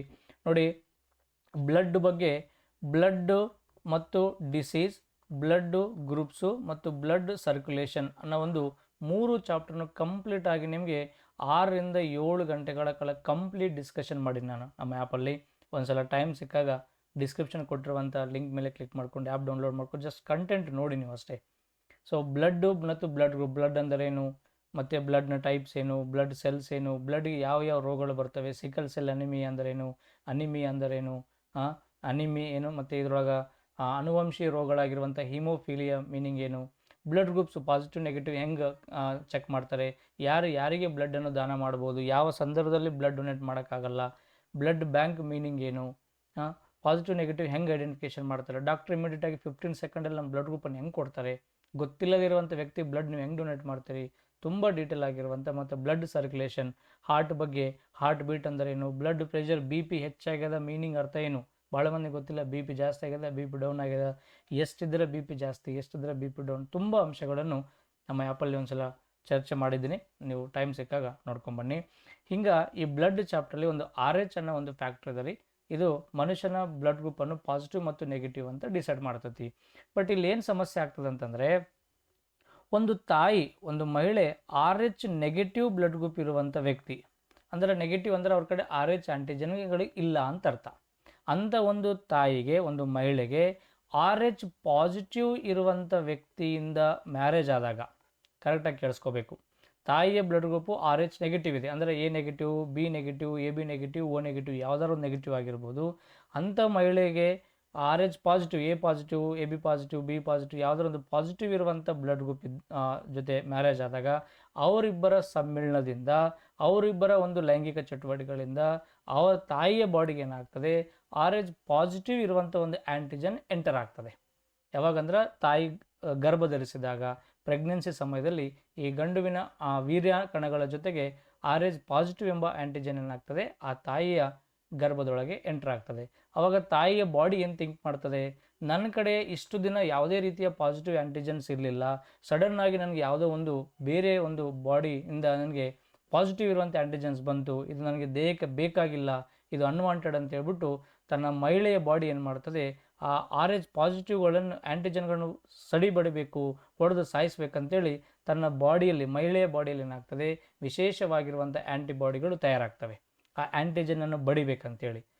ಅರ್ಥ ಆಗುತ್ತಲ್ಲ? ಯಾಕಂದರೆ ಅದಕ್ಕೆ ಇಷ್ಟು ದಿನ ಆ ಮಹಿಳೆಗೆ ಒಂದು 20 ವರ್ಷ ನಂತರ ಮ್ಯಾರೇಜ್ ಆದರೆ 20 ವರ್ಷದ ತನ್ನ ಬಾಡಿಯಲ್ಲಿ ಯಾವುದೇ ಆ್ಯಂಟಿಜನ್, ಪಾಸಿಟಿವ್ ಆ್ಯಂಟಿಜನ್ಸ್ ಇಲ್ಲ. ಸಡನ್ನಾಗಿ ಅವರಿಬ್ಬರ ಸಮ್ಮಿಳನದಿಂದ ಒಂದು ಪಾಸಿಟಿವ್ ಆ್ಯಂಟಿಜನ್ ಬಂದಾಗ ತನ್ನ ಬಾಡಿ ಸಪೋರ್ಟ್ ಮಾಡಲ್ಲ. ಅವ ತನ್ನ ಬಾಡಿ ಆ ಆ್ಯಂಟಿಜನ್ಗಳ ಜೊತೆ ಫೈಟ್ ಮಾಡಬೇಕಂತೇಳಿ ಆ್ಯಂಟಿಬಾಡಿಗಳನ್ನು ರೆಡಿ ಮಾಡ್ಕೊಳತೈತಿ. ಅವಾಗ ಈ ಆ್ಯಂಟಿಬಾಡಿಗಳು ರೆಡಿ ಮಾಡಿಕೊಂಡಾಗ ನೆಕ್ಸ್ಟ್ ಪ್ರೆಗ್ನೆನ್ಸಿ ಆಗ್ತಿರುವಂಥ ಸಂದರ್ಭದಲ್ಲಿ ಆ ಮಗುವೇನೋ, ಫಸ್ಟ್ ಮಗುವೇನೋ ಸರ್ವೈವ್ ಆಗ್ತೈತಿ, ನೆಕ್ಸ್ಟ್ ಮಗು ಬೆಳವಣಿಗೆ ಆಗ್ತಿರ್ಬೇಕಾದ್ರೆ ತಾಯಿಯ ಗರ್ಭದಲ್ಲಿ ಸಾಯುವಂಥ ಸಂದರ್ಭ ಅಥವಾ ಯಾವುದೇ ಬೇರೆ ಬೇರೆ ರೋಗಗಳು ಬರುವಂಥ ಸಾಧ್ಯತೆ ಕಂಡು ಬರ್ತೈತಿ. ಹಾಗಾಗಿ ಮ್ಯಾಕ್ಸಿಮಮ್ ಸಾಯುವಂಥದ್ದಿಲ್ಲ. ಈಗ ಅದಕ್ಕೆ ಆ್ಯಂಟಿ-D ಅಂತ ಒಂದು ಏನು ಇಂಜೆಕ್ಷನ್ ಕೊಟ್ಬಿಡ್ತಾರೆ, ಯಾವುದೇ ರೀತಿ ಸಾಯೋದಿಲ್ಲ, ಬಟ್ ಆದರೆ ಬಾಡಿ ಮಾತ್ರ ಸಪೋರ್ಟ್ ಮಾಡಲ್ಲ. ಹಂಗೆ ಏನಾಗ್ತಂದ್ರೆ ಒಂದು ಮಗು RH ಅಂಶ, ದಟ್ ಈಸ್ RH ಫ್ಯಾಕ್ಟರ್ ಹೊಂದಾಣಿಕೆಯಾಗದ ಕಾರಣ, ಅಂದ್ರೆ ತಾಯಿದು ನೆಗೆಟಿವ್ ಐತಿ, ಗಂಡಂದು ಪಾಸಿಟಿವ್ ಐತಿ, ಹಿಂಗೆ ಹೊಂದಾಣಿಕೆ ಆಗದ ಕಾರಣ ರಕ್ತಹೀನತೆ ಮತ್ತು ಕಾಮಲೆಯಿಂದ ಬಳಲುತ್ತದೆ. ಅಂತಹ ಪರಿಸ್ಥಿತಿ ಯಾವಾಗ ಎದುರಾಗ್ತದೆ ನೋಡಿ, ರೀಸೆಂಟ್ ಟೈಮಲ್ಲಿ ಹುಟ್ಟಿರುವಂಥ ಮಗುವಿಗೆ ಕಾಮಲೆ ಅಥವಾ ಜಾಂಡೀಸ್, ಕಾಮಣಿ ಅಂತ ಕರಿತೀವಿ, ಅಂಥ ರೋಗ ಬರ್ತಾ ಇದೆ. ಅದಕ್ಕೆ ಇವೆಲ್ಲ ಬ್ಲಡ್ ಗ್ರೂಪಲ್ಲಿ ಹೊಂದಾಣಿಕೆ ಆಗದೇ ಇರುವಂಥ ಒಂದು ಕಾರಣ ಆಗ್ತದೆ. ಯಾವಾಗ ಅಂದರೆ ಅರ್ಥ ಆಗಿದೆ ನಿಮಗೆ, ನೆಗೆಟಿವ್ ಬ್ಲಡ್ ಗ್ರೂಪು ಮಹಿಳೆ ಇರಬೇಕು, ಪಾಸಿಟಿವ್ ಬ್ಲಡ್ ಗ್ರೂಪು ಪುರುಷ ಇರಬೇಕು, ಆವಾಗ ಇಂಥ ಒಂದು ಸಮಸ್ಯೆ ಉಂಟಾಗ್ತದೆ. ಎ ರಕ್ತದ ಗುಂಪು ಮಹಿಳೆ, ಬಿ ರಕ್ತದ ಗುಂಪು AB ಸಂಬಂಧ ಇಲ್ಲ ನಮಗೆ. RH ಪಾಸಿಟಿವ್ ರಕ್ತದ ಗುಂಪಿನ ಮಹಿಳೆ ಇಲ್ಲ, RH ನೆಗೆಟಿವ್ ರಕ್ತದ ಗುಂಪಿನ ಬೇಕು. RH ನೆಗೆಟಿವ್ ರಕ್ತದ ಗುಂಪಿನ ಮಹಿಳೆ ಇರಬೇಕು. RH ಪಾಸಿಟಿವ್ ಪುರುಷನೊಂದಿಗೆ ವಿವಾಹವಾದಾಗ ಈ ಒಂದು ಸಿಚುವೇಷನಲ್ಲಿ ಏನಾಗ್ತದೆ, ಇಂಥ ಒಂದು ಸಿಚುವೇಶನ್ ನಮಗೆ ಎದುರಾಗ್ತದೆ. ಹೆದರುವ ಅವಶ್ಯಕತೆ ಇಲ್ಲ. ಇದಕ್ಕೆ ಡಾಕ್ಟರ್ಸು ಹೆಣ್ಣು ವೈಫ್ ಆ್ಯಂಡ್ ಹಸ್ಬೆಂಡ್ ಇಬ್ಬರು ಬ್ಲಡ್ ಗ್ರೂಪ್ಸನ್ನು ರಿಸರ್ಚ್ ಮಾಡಿ ಅಂಥದ್ದೇನೋ ಸಂದರ್ಭ ಬಂದಾಗ ಆ್ಯಂಟಿ-D ಅಂತ ಇಂಜೆಕ್ಷನ್ ಇದೆ, ಇಂಜೆಕ್ಷನ್ ಕೊಟ್ಬಿಟ್ಟು ಅದನ್ನು ಗುಣಮುಖ ಮಾಡಿಬಿಡ್ತಾರೆ. ಸೊ ಸರಿಯಾಗಿರುವಂಥ ಉತ್ತರ ಇದು. ನಾವು ಬಯಾಲಜಿಕಲ್ಲಿ ಬ್ಲಾಸ್ಟೋಸಿಸ್ ಫಿಟಾಲಿಸ್ ಅನ್ನೋ ಒಂದು ಪದವನ್ನು ಕೊಡ್ತೀವಿ. ಒಂದು ದೊಡ್ಡದಾಗಿರುವಂಥ ಸಮಸ್ಯೆ ನನ್ನ ಕ್ಲಾಸಲ್ಲಿದೆ, ಇದ್ರ ಬಗ್ಗೆ ಕಂಪ್ಲೀಟ್ ಡೀಟೇಲ್ ಇದೆ, ತಿಳ್ಕೊಂಬನ್ನಿ, ನಿಮಗೆ ಗೊತ್ತಾಗ್ತದೆ. ಎಸ್, ಸರಿಯಾಗಿರುವಂಥ ಉತ್ತರ 3.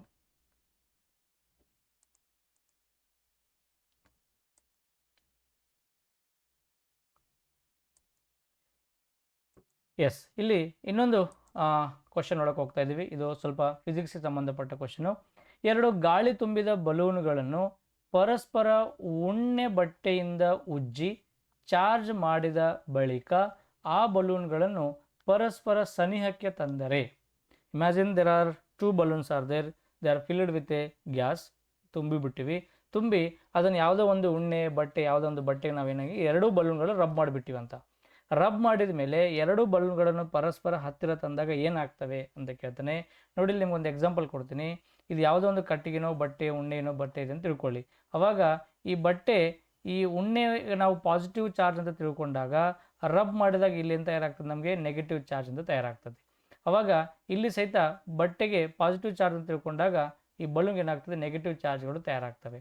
ನಮಗೆ ಗೊತ್ತಿರುವಂಥ ಅಂಶ ಏನಂದರೆ, ಯಾವುದೇ ಒಂದು ಜಗತ್ತಿನಲ್ಲಿ ಚಾರ್ಜ್ ವಿಷಯಕ್ಕೆ ಬಂದಾಗ, ಪಾಸಿಟಿವ್ ಮತ್ತು ನೆಗೆಟಿವ್ ಅಂತ ಬಂದಾಗ ಸೇಮ್ ಇದ್ದಿದ್ದು ಯಾವಾಗಲೂ ಏನಾಗಲ್ಲ, ಕೂಡಲ್ಲ. ಪಾಸಿಟಿವ್ನು ಕೂಡಲ್ಲ, ನೆಗೆಟಿವ್ ಸಹಿತ ಏನಾಗಲ್ಲ, ಒಟ್ಟಿಗೆ ಕೂಡಲ್ಲ. ಯಾವಾಗಲೂ ಅಪೋಸಿಟ್ ಇದ್ದಿದ್ದು ಚಾರ್ಜ್ಗಳು ಮಾತ್ರ ಕೂಡುವಂಥ ವ್ಯವಸ್ಥೆನ ನೋಡ್ತೀವಿ. ಸೊ ಮ್ಯಾಗ್ನೆಟಿಸಮ್ ಸಹಿತ ಓದ್ತೀವಿ ನಾವು ಫಿಸಿಕ್ಸಲ್ಲಿ. ಮ್ಯಾಗ್ನೆಟಿಸಮ್ ಚಾಪ್ಟರ್ ಮಾಡಿ ಒಂದ್ಸಲ ನೋಡ್ಕೊಂಬನ್ನಿ. ಸೊ ಮ್ಯಾಗ್ನೆಟಿಸಮಲ್ಲಿ ಏನು ಸಜಾತಿ ಮತ್ತು ವಿಜಾತಿ ಧ್ರುವಗಳು ಅಂತ ಬರ್ತವೆ. ಒಂದೇ ಧ್ರುವಗಳು ಸೇಮ್ ಇದ್ದಾಗ ದೂರ ಆಗ್ಬಿಡ್ತವೆ, 2 ಅಪೋಸಿಟ್ ಇದ್ದಾಗ ಏನಾಗ್ತವೆ, ಆಕರ್ಷಣೆ ಆಗ್ತವೆ. ಇಲ್ಲಿ ಸಹಿತ ಆ ಬಟ್ಟೆಗೆ ಉಜ್ಜುವುದರಿಂದ, ಒಂದೇ ಬಟ್ಟೆಗೆ ಉಜ್ಜೋದ್ರಿಂದ ಒಂದೇ ರೀತಿ ಚಾರ್ಜ್ಗಳನ್ನು ಪಡಿತವೆ ಅವು. ಇದೊಂದು ಬಾಟಲ್, ಇದೊಂದು ಬಲೂನ್, ನಾನು ಹಿಂಗೆ ಈ ಬಲೂನ್ ತೊಗೊಂಡು ರಬ್ ಮಾಡಿಬಿಟ್ಟಿನಿ, ಆವಾಗ ಇದು ಪಾಸಿಟಿವ್ ಅಂದರೆ ಇದಕ್ಕೆ ನೆಗೆಟಿವ್ ಚಾರ್ಜ್ ಬಂತು. ಮತ್ತೊಂದು ಬಲೂನ್ ತೊಗೊಂಡು ಉಜ್ಜಿ ಬಿಡ್ತೀನಿ, ಬಾಟಲ್ ಪಾಸಿಟಿವ್, ಬಲೂನ್ ನೆಗೆಟಿವ್. 2 ಬಲೂನ್ಗಳಿಗೆ ನೆಗೆಟಿವ್ ಚಾರ್ಜೇ ಏನು ತುಂಬಿಕೊಂಡಾಗ, ಅಥವಾ 2 ಬಲೂನ್ಗೆ ಪಾಸಿಟಿವ್ ಚಾರ್ಜ್ ತುಂಬಿಕೊಂಡಾಗ, 2 ಬಲೂನ್ಗಳು ಪಾಸಿಟಿವ್ ಅಥವಾ ನೆಗೆಟಿವ್ ಆಗಿರೋದ್ರಿಂದ ಅವೆರಡನ್ನು ಸಮೀಪ ತಂದಾಗ ಪರಸ್ಪರ ಒಂದಕ್ಕೊಂದು ಏನಾಗಲ್ಲ, ಕೂಡಲ್ಲ. Like charges repel each other, unlike charges attract each other ಅನ್ನೋ ಪದವನ್ನು ಕೊಡ್ತೀವಿ ನಾವು. ಸೊ ಸಜಾತಿ ಚಾರ್ಜ್ಗಳು, ಒಂದೇ ಜಾತಿ ಇರುವಂಥ ಚಾರ್ಜ್ಗಳು, ಧ್ರುವಗಳು ಒಂದನ್ನೊಂದು ದೂರ ತಳ್ತವೆ, ವಿಜಾತಿ ಇರುವಂಥ ಪರಸ್ಪರ ಹತ್ತಿರ ಆಗ್ತವೆ ಅಂತ ನೋಡ್ತೀವಿ. ಇಲ್ಲಿ ನಾವು ಏನಾಗ್ತಂತೆ, ಉಣ್ಣೆ ಬಟ್ಟಿಗೆ ಉಜ್ಜಿದಾಗ ಬಲೂನ್ಗಳು ಹತ್ತಿರ ತಂದಾಗ ಏನಾಗ್ತವೆ, ಅವುಗಳ ಚಾರ್ಜ್ಗಳು ಸಾದೃಶ್ಯವಾಗಿರುವುದರ, ಸಾದೃಶ್ಯ ಅಂದ್ರೆ ಕಂಪ್ಲೀಟ್ ಡಿಸಪಿಯರ್ ಆಗ್ತಂತೆ, ಚಾರ್ಜ್ ಇರಲ್ಲ ಅಂತ ಹೇಳ್ತಾನವ. ಕಂಪ್ಲೀಟ್ ಡಿಸಪಿಯರ್, ಸಾದೃಶ್ಯ ಅಂದ್ರೆ ಕಣ್ಮರೆಯಾಗುವುದು. ಅವು ಪರಸ್ಪರ ಆಕರ್ಷಿಸುತ್ತವೆ, ಇಲ್ಲ ಸತ್ರು ಸಾಧ್ಯ ಇಲ್ಲ. ನಾವು ಸೇಮ್ ಚಾರ್ಜ್ ಅಂದ್ರೆ ಡೆಫಿನೆಟ್ಲಿ ವಿಕರ್ಷಣೆ ಆಗ್ಬೇಕಿಲ್ಲಿ. ಅವುಗಳ ಚಾರ್ಜ್ಗಳು ವಿಭಿನ್ನವಾಗಿರುವುದರಿಂದ ಅವು ಪರಸ್ಪರ ಆಕರ್ಷಿಸುತ್ತವೆ. ವಿಭಿನ್ನ ಆಗಿರುವುದರ ಆಕರ್ಷಿಸುತ್ತವೆ, ಕಟ್ಟಲ್ಲಿ ಇಲ್ಲಿ ವಿಭಿನ್ನ ಇರಲ್ಲ, ಎರಡು ಒಂದೇ ಚಾರ್ಜ್ ಇರ್ತದೆ. ಅವುಗಳ ಚಾರ್ಜ್ಗಳು ಸಾದೃಶ್ಯವಾಗಿರುವುದರಿಂದ ಪರಸ್ಪರ ಇದಾಗಿದ್ದಾವೆ, ಅವುಗಳ ಚಾರ್ಜ್ಗಳು ವಿಭಿನ್ನವಾಗಿರುವುದರಿಂದ ಅವು ಪರಸ್ಪರ ವಿಕರ್ಷಿಸುತ್ತವೆ ಅಂತ ಕೊಡ್ತಾನೆ. ಏನ್ ಮಾಡ್ತಾರೆ ಇವಾಗ, ಒಟ್ಟು ಎರಡು ಮಾತು ನಮ್ಗೆ ಏನಾಗ್ತವೆ, ವಿಕರ್ಷಿಸುತ್ತವೆ ಅಂತ ನೋಡ್ತೀವಿ. ಬಟ್ ವಿಭಿನ್ನವಾಗಿರುವುದರಿಂದನ ಅಥವಾ ಏನು ಏನು ವಿಕರ್ಷಿಸುತ್ತವ ಅಥವಾ ಆಕರ್ಷಿಸುತ್ತವ ಅಂತ ನೋಡ್ಕೊಂಡಾಗ ನಾವು ಅವು ಪರಸ್ಪರ ಒಂದನ್ನೊಂದು ಏನು ಮಾಡ್ತವೆ, ವಿಕರ್ಷಿಸುತ್ತವೆ ಅಂತ ನೋಡ್ತೀವಿ. ಏನು ಮಾಡ್ತವೆ, ವಿಕರ್ಷಿಸುತ್ತವೆ. ಸೊ ನಾವು ಸೇಮ್ ಚಾರ್ಜ್ ಇದ್ದಾಗ ರಿಪಲ್ ಆಗ್ತವೆ, ಅಪೋಸಿಟ್ ಚಾರ್ಜ್ ಇದ್ದಾಗ ನಮಗೆ ಅಟ್ರಾಕ್ಟ್ ಆಗ್ತವೆ ಅಂತ ನೋಡ್ಕೊತೀವಿ. ಸೊ ಇಲ್ಲಿ ವಿಕರ್ಷಿಸುತ್ತವೆ ಅನ್ನೋದು ನಮಗೇನಾಗ್ತದೆ, ಸರಿಯಾಗಿದೆ. ಬಟ್ ಇಲ್ಲಿ ವಿಭಿನ್ನವಾಗಿರುವುದರಿಂದ ಮತ್ತು ಸಾದೃಶ್ಯವಾಗಿರುವುದರಿಂದ ಅಂತ ಕೊಡ್ತಾನೆ. ಇಲ್ಲಿ ನಾವು ಕನ್ನಡದಲ್ಲಿ ಸ್ವಲ್ಪ ಪದ ನೋಡ್ಕೊಂಡಾಗ ಸಾದೃಶ್ಯ ಅಂದ್ರೆ ಐ ಥಿಂಕ್ ಇದು ಸಮನಾಗಿರುವುದರಿಂದ ಅಂತ ಆಗಿರ್ಬೋದು, ಪದ ಈಕ್ವಲ್ ಆಗಿರುವುದರಿಂದ ಅಂತಿರುವುದರಿಂದ. ಹಂಗಾಗಿ ಇಲ್ಲಿ ವಿಭಿನ್ನ ಅಂದರೆ ಬೇರೆ ಬೇರೆ ಬೇರೆ ಬೇರೆ ಇರೋದಿಲ್ಲ, ಎರಡೂ ಚಾರ್ಜ್ಗಳು ಒಂದೇ ಆಗಿರ್ತವೆ. ಇಲ್ಲಿ ನಮಗೆ ಆಪ್ಷನ್ 3 ನಾವು ರೈಟ್ ಆನ್ಸರ್ ಅಂತ ಕೊಡ್ಬೋದು. ಸಾದೃಶ್ಯ ಇಲ್ಲಿ ಪದಗಳ ಮೀನಿಂಗು ಸಮನಾಗಿರುವುದರಿಂದ ಅಂತ ಆಗ್ತಿರ್ಬೋದು, ಇದು ಇಂಗ್ಲೀಷ್ ವರ್ಷನ್ ಇಲ್ಲ ಇಲ್ಲಿ. ಸೊ ಹಂಗಾಗಿ ಸಾದೃಶ್ಯ ಅಂದ್ರೆ ಸಮನಾಗಿದೆ, ಸೇಮ್ ಇರುವುದರಿಂದ ಫೀಲಿಂಗ್ ಅಂತ ಇರ್ತದೆ. ಹಂಗಾಗಿ ಪರಸ್ಪರ ಏನು ಮಾಡ್ತವೆ, ವಿಕರ್ಷಿಸುತ್ತವೆ. 3ನೇ ಆಪ್ಷನ್ ಸ್ವಲ್ಪ ಸರಿಯಾಗುವಂಗೆ ಕಾಣ್ತದೆ, ನೆನ್ಪಿಟ್ಕೋಬೇಕು. ನೆಕ್ಸ್ಟ್, ಇವಂತೂ ಕಾಮನ್ ಆಗಿ ಕ್ವಶನ್ ಕೇಳಕ್ಕೆ ಹೇಳ್ತಾನೆ, ಇಲ್ಲಿ ಮಿಸ್ ಆಗಕ್ಕೆ ಸಾಧ್ಯ ಇಲ್ಲ. ಯಾವುದಾದ್ರೂ ಒಂದು ಎಕ್ಸಾಮ್ದಲ್ಲಿ ಇಂಥ ಕ್ವಶನ್ ನಮಗೆ ಬಂದೇ ಬರ್ತವೆ. ಹೊಂದಿಸಿ ಬರೀರಿ ಅನ್ನೋ ಒಂದು ಕಾನ್ಸೆಪ್ಟ್ ಮೇಲೆ ಕ್ವಶನ್ ನಮಗೆ ರೈಸ್ ಮಾಡ್ತಾ ಇದ್ದಾನೆ. String balance, ammeter, electroscope, seismograph. ನಮ್ಗೆ ಗೊತ್ತಿರೋದು ಮೊದಲು ನಾವು ಏನು ಮ್ಯಾಚ್ ಮಾಡಿಬಿಡೋಣ. ಸಿಸ್ಮೋಗ್ರಾಫ್ ಗೊತ್ತು, ಭೂಕಂಪನಗಳನ್ನು ಅಳತೆ ಮಾಡುವಂಥದ್ದು. ಹಾಗಾಗಿ ಡಿ ಅನ್ನೋದು 2 ಆಗ್ತದೆ. ಭೂಕಂಪದ ಸಾಮರ್ಥ್ಯವನ್ನು ಮಾಪನ ಮಾಡಲು ಬಳಸಲಾಗ್ತದೆ ಅಂತ ಕೊಡ್ತಾನೆ. ಹೌದು, ಡಿ ನಮಗೆ 2 ಎಲ್ಲಿದೆ ನೋಡ್ಕೊಳ್ಳಿ. ಡಿ ಡೈರೆಕ್ಟ್ ಬನ್ನಿ. D1 ಇದೆ, D3 ಇದೆ, ಇಲ್ಲಿದೆ D2 ಇದೆ, D2 ಇದೆ. ಅಂದರೆ ನಮಗೂ ಇವೆರಡು ಅಲ್ಲ ಅಂತ ನಮಗೆ 50% ಮಾಡಿಬಿಟ್ಟಿವಿ. ಇನ್ನು ನಮಗೆ ಸ್ವಲ್ಪ ಅಮೀಟರ್ ಅಂತ ಕೇಳಿರ್ತೀವಿ. ಅಮೀಟರ್ ಅಂದರೆ ಗೊತ್ತು ನಿಮಗೆ, ವಿದ್ಯುತ್ ಪ್ರವಾಹವನ್ನು ಅಳತೆ ಮಾಡೋದು. Ammeter is a scientific instrument that major the flow of current. So ಇಲ್ಲಿ 3 ಅಂದರೆ ಬಿ ಅನ್ನೋದು 3 ಇದೆ ನೋಡ್ರಿ. B3 ಎಲ್ಲಿದೆ, ಇಲ್ಲಿದೆ ನೋಡ್ರಿ. B3 ಇಲ್ಲಿದೆ, ಇಲ್ಲಿ B1 ಇದೆ. ಅಲ್ಲ ಅಂದರೆ ನಮಗೆ 4ನೇ ಆಪ್ಷನ್ ಅಲ್ಲ, ಸೆಕೆಂಡ್ ಆಪ್ಷನ್ ಕರೆಕ್ಟ್ ಅಂತ ನಾವು ಮುಂದೆ ಮೂವ್ ಆಗ್ತಾ ಇದ್ದೀವಿ. ಇನ್ನು ಸ್ಟ್ರಿಂಗ್ ಬ್ಯಾಲೆನ್ಸ್ ಅಂತ ಗೊತ್ತು ನಿಮಗೆ. ಸ್ಟ್ರಿಂಗ್ ಬ್ಯಾಲೆನ್ಸ್ ಅಂದರೆ ಏನಿಲ್ಲರಿ, ಆಡು ಭಾಷೆಯಲ್ಲಿ ತಕಡಿ ಅಂತ ಇರ್ತಾ, ತೂಕ ಮಾಡುವುದು. ನಾವು ಹಳ್ಳಿಯವ್ರ ಕಡೆ ಒಂದು ಸ್ಪ್ರಿಂಗ್ ಹಾಕಿ ಅದಕ್ಕೇನು ಕೊಂಡಿ ಹಾಕಿ ಚೀಲ ಸಿಗ್ಸಾಕ್ತಿವಿ ಗೊತ್ತಲ್ಲ, ಅದು ವೇಟ್ ಎಷ್ಟದ ಅಂತ ನಮಗೆ ತೋರಿಸೋದು ಸ್ಟ್ರಿಂಗ್ ಬ್ಯಾಲೆನ್ಸ್ ಅಂತ ಕರಿತೀವಿ. ಬಲವನ್ನು ಮಾಪನ ಮಾಡಲು ಬಳಸಲಾಗ್ತದೆ. ಅಂದ್ರೆ ಎ ಅನ್ನೋದು 4 ಆಗಿದೆ, ಕರೆಕ್ಟ್ ಆಗಿದೆ. ಇನ್ನು ಎಲೆಕ್ಟ್ರೋಸ್ಕೋಪ್ ಅಂದ್ರೆ ನಮಗೆ ಗೊತ್ತಾಗ್ತದೆ, ಚಾರ್ಜನ್ನು ಗುರುತಿಸಲು ಬಳಸಲಾಗ್ತದೆ. ಪಾಸಿಟಿವ್ ಚಾರ್ಜ್ ಆಯ್ತಾ, ನೆಗೆಟಿವ್ ಚಾರ್ಜ್ ಆಯ್ತಾ, ಚಾರ್ಜನ್ನು ಗುರುತಿಸಕ್ಕೆ ಬಳಸೋದು ಯಾವುದಂದ್ರೆ ಎಲೆಕ್ಟ್ರೋಸ್ಕೋಪ್. ಹಾಗಾಗಿ ನಮಗೆ ಆಪ್ಷನ್ 2 ಅನ್ನೋದು ಎಲ್ಲನೂ ಸಹಿತ ಮ್ಯಾಚ್ ಆಗ್ತವೆ. ಇವೆಲ್ಲ ಬೇರೆ ಬೇರೆ ಎಕ್ಸಾಮ್ದೆಲ್ಲ ಬಂದಿದ್ದೆಲ್ಲ ಹಿಂಗೆ ಬಿಟ್ಟು ಮುಂದೆ ಹೋಗ್ಬೇಡ್ರಿ, ಬರ್ಕೊಳ್ಳಿ ಯಾವ ಯಾವ ಇನ್ಸ್ಟ್ರೂಮೆಂಟ್ಗಳ ಮೇಲೆ ಕ್ವಶನ್ ರೈಸ್ ಆಗ್ತಾ ಇದೆ, ಯಾವ ಯಾವ ಏಕಮಾನಗಳ ಮೇಲೆ ಕ್ವಶನ್ ರೈಸ್ ಆಗ್ತದೆ. ಡೆಫಿನೆಟ್ಲಿ ನಿಮಗೆ ಪ್ರತಿ ಒಂದು ಎಕ್ಸಾಮ್ದಲ್ಲಿ ಏನು ಸೈಂಟಿಫಿಕ್ ಆಗಿರುವಂಥ ಇನ್ಸ್ಟ್ರೂಮೆಂಟ್ಗಳ ಮೇಲೆ ಆಗಿರ್ಬೋದು, ಅವುಗಳ SI ಮಾನಗಳ ಮೇಲೆ ಆಗಿರ್ಬೋದು, ಮತ್ತು ಕೆಲವೊಂದು ಸ್ಟಡಿಗಳ ಮೇಲೆ ಆಗಿರ್ಬೋದು, ತುಂಬ ಡೀಟೇಲ್ ಆಗಿರುವಂಥ ಕ್ವಶನ್ ಕೇಳ್ತಾನೆ. ನನ್ನ SB ಸೈನ್ಸ್ ಅಡ್ಡ ಆ್ಯಪಲ್ಲಿ ನೀವು ಸುಮಾರು 50ಕ್ಕಿಂತ ಜಾಸ್ತಿ ಸೈಂಟಿಫಿಕ್ ಇನ್ಸ್ಟ್ರೂಮೆಂಟ್ಗಳ ಮೇಲೆ ನಾನು ವರ್ಕ್ ಮಾಡಿದ್ದೀನಿ. ಒಂದೊಂದು ಸ್ಲೈಡ್ ನಿಮಗೆ ಒಂದೊಂದು ಇನ್ಸ್ಟ್ರೂಮೆಂಟ್ ಬಗ್ಗೆ ಹೇಳ್ತದೆ. ಸಿಸ್ಮೋಗ್ರಾಫ್ ಬಗ್ಗೆ ಎಲ್ಲರೂ ಕೇಳಿರ್ತೀರಿ, ರಿಕ್ಟರ್ ಸ್ಕೇಲ್ ಬಗ್ಗೆ ಎಲ್ಲ ಕೇಳ್ತಾರೆ. ರಿಕ್ಟರ್ ಸ್ಕೇಲ್ ಯಾರು ಕಂಡುಹಿಡಿದ್ರು, ಯಾವಾಗ ಕಂಡುಹಿಡಿದ್ರು, ನೋಬೆಲ್ ಅವಾರ್ಡ್ ಯಾವಾಗ ಬಂತು, ರಿಕ್ಟರ್ ಸ್ಕೇಲ್ ಟೋಟಲ್ ಎಷ್ಟು ನಂಬರ್ಸ್ ಇರ್ತವೆ. ಒಂದು ಕಡೆ ರಿಕ್ಟರ್ ಸ್ಕೇಲಲ್ಲಿ 2 ಅಂತ ರೆಕಾರ್ಡ್ ಆಗ್ತದೆ, ಒಂದು ಕಡೆ ರಿಕ್ಟರ್ ಸ್ಕೇಲ್ 4 ಅಂತ ರೆಕಾರ್ಡ್ ಆಗ್ತದೆ. ಅವೆರಡಕ್ಕೂ ಎಷ್ಟು ಪಟ್ಟು ಎನರ್ಜಿಯಲ್ ಡಿಫ್ರೆನ್ಸ್ ಇರುತ್ತೆ ಅಂತ ಕ್ವಶನ್ ಕೇಳಿದ್ದಾನೆ. ಬರೀ ನಾವು ಭೂಕಂಪನ, ರಿಕ್ಟರ್ ಸ್ಕೇಲ್, ಸಿಸ್ಮೋಗ್ರಾಫ್, ಭೂಕಂಪನ ಇಷ್ಟೇ ನೆನ್ಪಿಟ್ಕೊಂಡಿರ್ತೀವಿ. ಆ ಸ್ಕೇಲ್ ಮೇಲೆ ಕ್ವಶನ್ ಕೇಳ್ತಾನೆ, ಶಕ್ತಿಯಲ್ಲಿ ಎಷ್ಟು ಪಟ್ಟು ವ್ಯತ್ಯಾಸ ಇರ್ತದೆ, ಮ್ಯಾಕ್ಸಿಮಮ್ ನಂಬರ್ ಎಷ್ಟಿದೆ, ಇವೆಲ್ಲ ಕ್ವಶನ್ ರೈಸ್ ಆಗಿದೆ. ನನ್ನ ಕಂಪ್ಲೀಟ್ ಆಗಿರುವಂಥ ಕೋರ್ಸ್ಗಳು ನಿಮಗೆ ಅದರ ಬಗ್ಗೆ ಮಾಹಿತಿ ಕೊಟ್ಟಿದ್ದೀನಿ, ಒಂದ್ಸಲ ನೀವು ನೋಡ್ಕೊಳ್ಳಿ. ಕ್ವಶನ್ ನಂಬರ್ 9 ನೋಡ್ತಾ ಇದ್ದೀವಿ. ಎಣ್ಣೆ ಮತ್ತು ಕೊಬ್ಬಿನಲ್ಲಿ ಚಿಪ್ಸ್ದಂತಹ ವಸ್ತುಗಳನ್ನು ಕರೆದು ಕೆಲ ಸಮಯ ಕಾಲ ಗಾಳಿಯ ತೇವಾಂಶಕ್ಕೆ ತೆರೆದಿಟ್ಟರೆ ಎಣ್ಣೆ ಮತ್ತು ಕೊಬ್ಬು ಕಮಟುಗೊಂಡು ಚಿಪ್ಸ್ ಕೆಟ್ಟ ವಾಸನೆ ಬರಲು ಆರಂಭವಾಗುತ್ತದೆ. ಇದನ್ನು ತಪ್ಪಿಸಲು ಎಣ್ಣೆಯಲ್ಲಿ ಕರೆದ ಚಿಪ್ಸ್ನಂತಹ ವಸ್ತುಗಳನ್ನು ಬ್ಯಾಗ್ನಲ್ಲಿ ಒಂದು ಜಡ ಅನಿಲವನ್ನು ತುಂಬಿ ಪ್ಯಾಕ್ ಮಾಡಲಾಗುತ್ತದೆ. ಆ ಜಡ ಅನಿಲ ಯಾವುದು, ಸಾಮಾನ್ಯವಾಗಿ ಯಾವುದಾಗಿರುತ್ತದೆ? ನೋಡಿ, ಸುಮ್ಮನೆ 1 ನಿಮಿಷ ಟೈಮ್ ತಿಂದ ನೋಡ್ರಿ ನಮ್ದೀಗ. ಸುಮ್ಮನೆ ಕೇಳು ಚಿಪ್ಸ್ ಪ್ಯಾಕೆಟಲ್ಲಿ ಯಾವ ಅನಿಲ ತುಂಬ್ತೀವಿ ಅಂತ ಡೈರೆಕ್ಟ್ ಕ್ವಶನ್ ಕೇಳಿ ಹಾಕ್ಬೋದಾಗಿತ್ತು ನಮ್ಮ ಮುಖಕ್ಕೆ. ಬಟ್ ಅದ್ರ ಅವ ಸುಮ್ಮನೆ ಟೈಮ್ ವೇಸ್ಟ್ ಮಾಡ್ಯಾನ. ಓದು ಓದ್ಕೋತ ಹೋಗಂತ ನಾವು ಹಂಗೆ ಓದ್ಕೋತ ಹೋಗ್ಬೇಕು. ನಾವು ಲಾಸ್ಟ್ ಟೈಮ್ ವೇಸ್ಟ್ ಮಾಡ್ಕೊಂಡು ಯಾವ್ದಾರು ಒಂದೆರಡು ಕ್ವಶನ್ ಬಿಟ್ಟು ಬರಬೇಕು. ಅವೇ ಎಕ್ಸಾಮ್ದಲ್ಲಿ ನಮಗೆ ಮೈನಸ್ ಆಗಿ ನಾವು ಮಿಸ್ ಆಗುವಂಥ ಸಾಧ್ಯತೆ ಇರ್ತದೆ. ಕ್ಲಾರಿಟಿ ಪಟ ಓದೋಕ್ಕೂ ಬರಬೇಕು, ಓದಿದ ಸೆಂಟೆನ್ಸ್ ಅರ್ಥ ಮಾಡ್ಕೊಳ್ಳೋಕೆ ಬರಬೇಕು. ಕ್ವಶನ್ ನಮಗೆ ಎಷ್ಟು ಕ್ಲಾರಿಟಿ ಇರ್ತದೋ ಅಷ್ಟು ಈಸಿಯಾಗಿ ಆನ್ಸರ್ ಮಾಡ್ಬೋದು. ಕ್ವಶನ್ ಕೇಳ್ತವನೇ ಚಿಪ್ಸ್ ಪ್ಯಾಕೆಟಲ್ಲಿ ಯಾವ ಅನಿಲ ತುಂಬ್ತೀರಿ ಅಂತ ಕೇಳ್ತಾನೆ.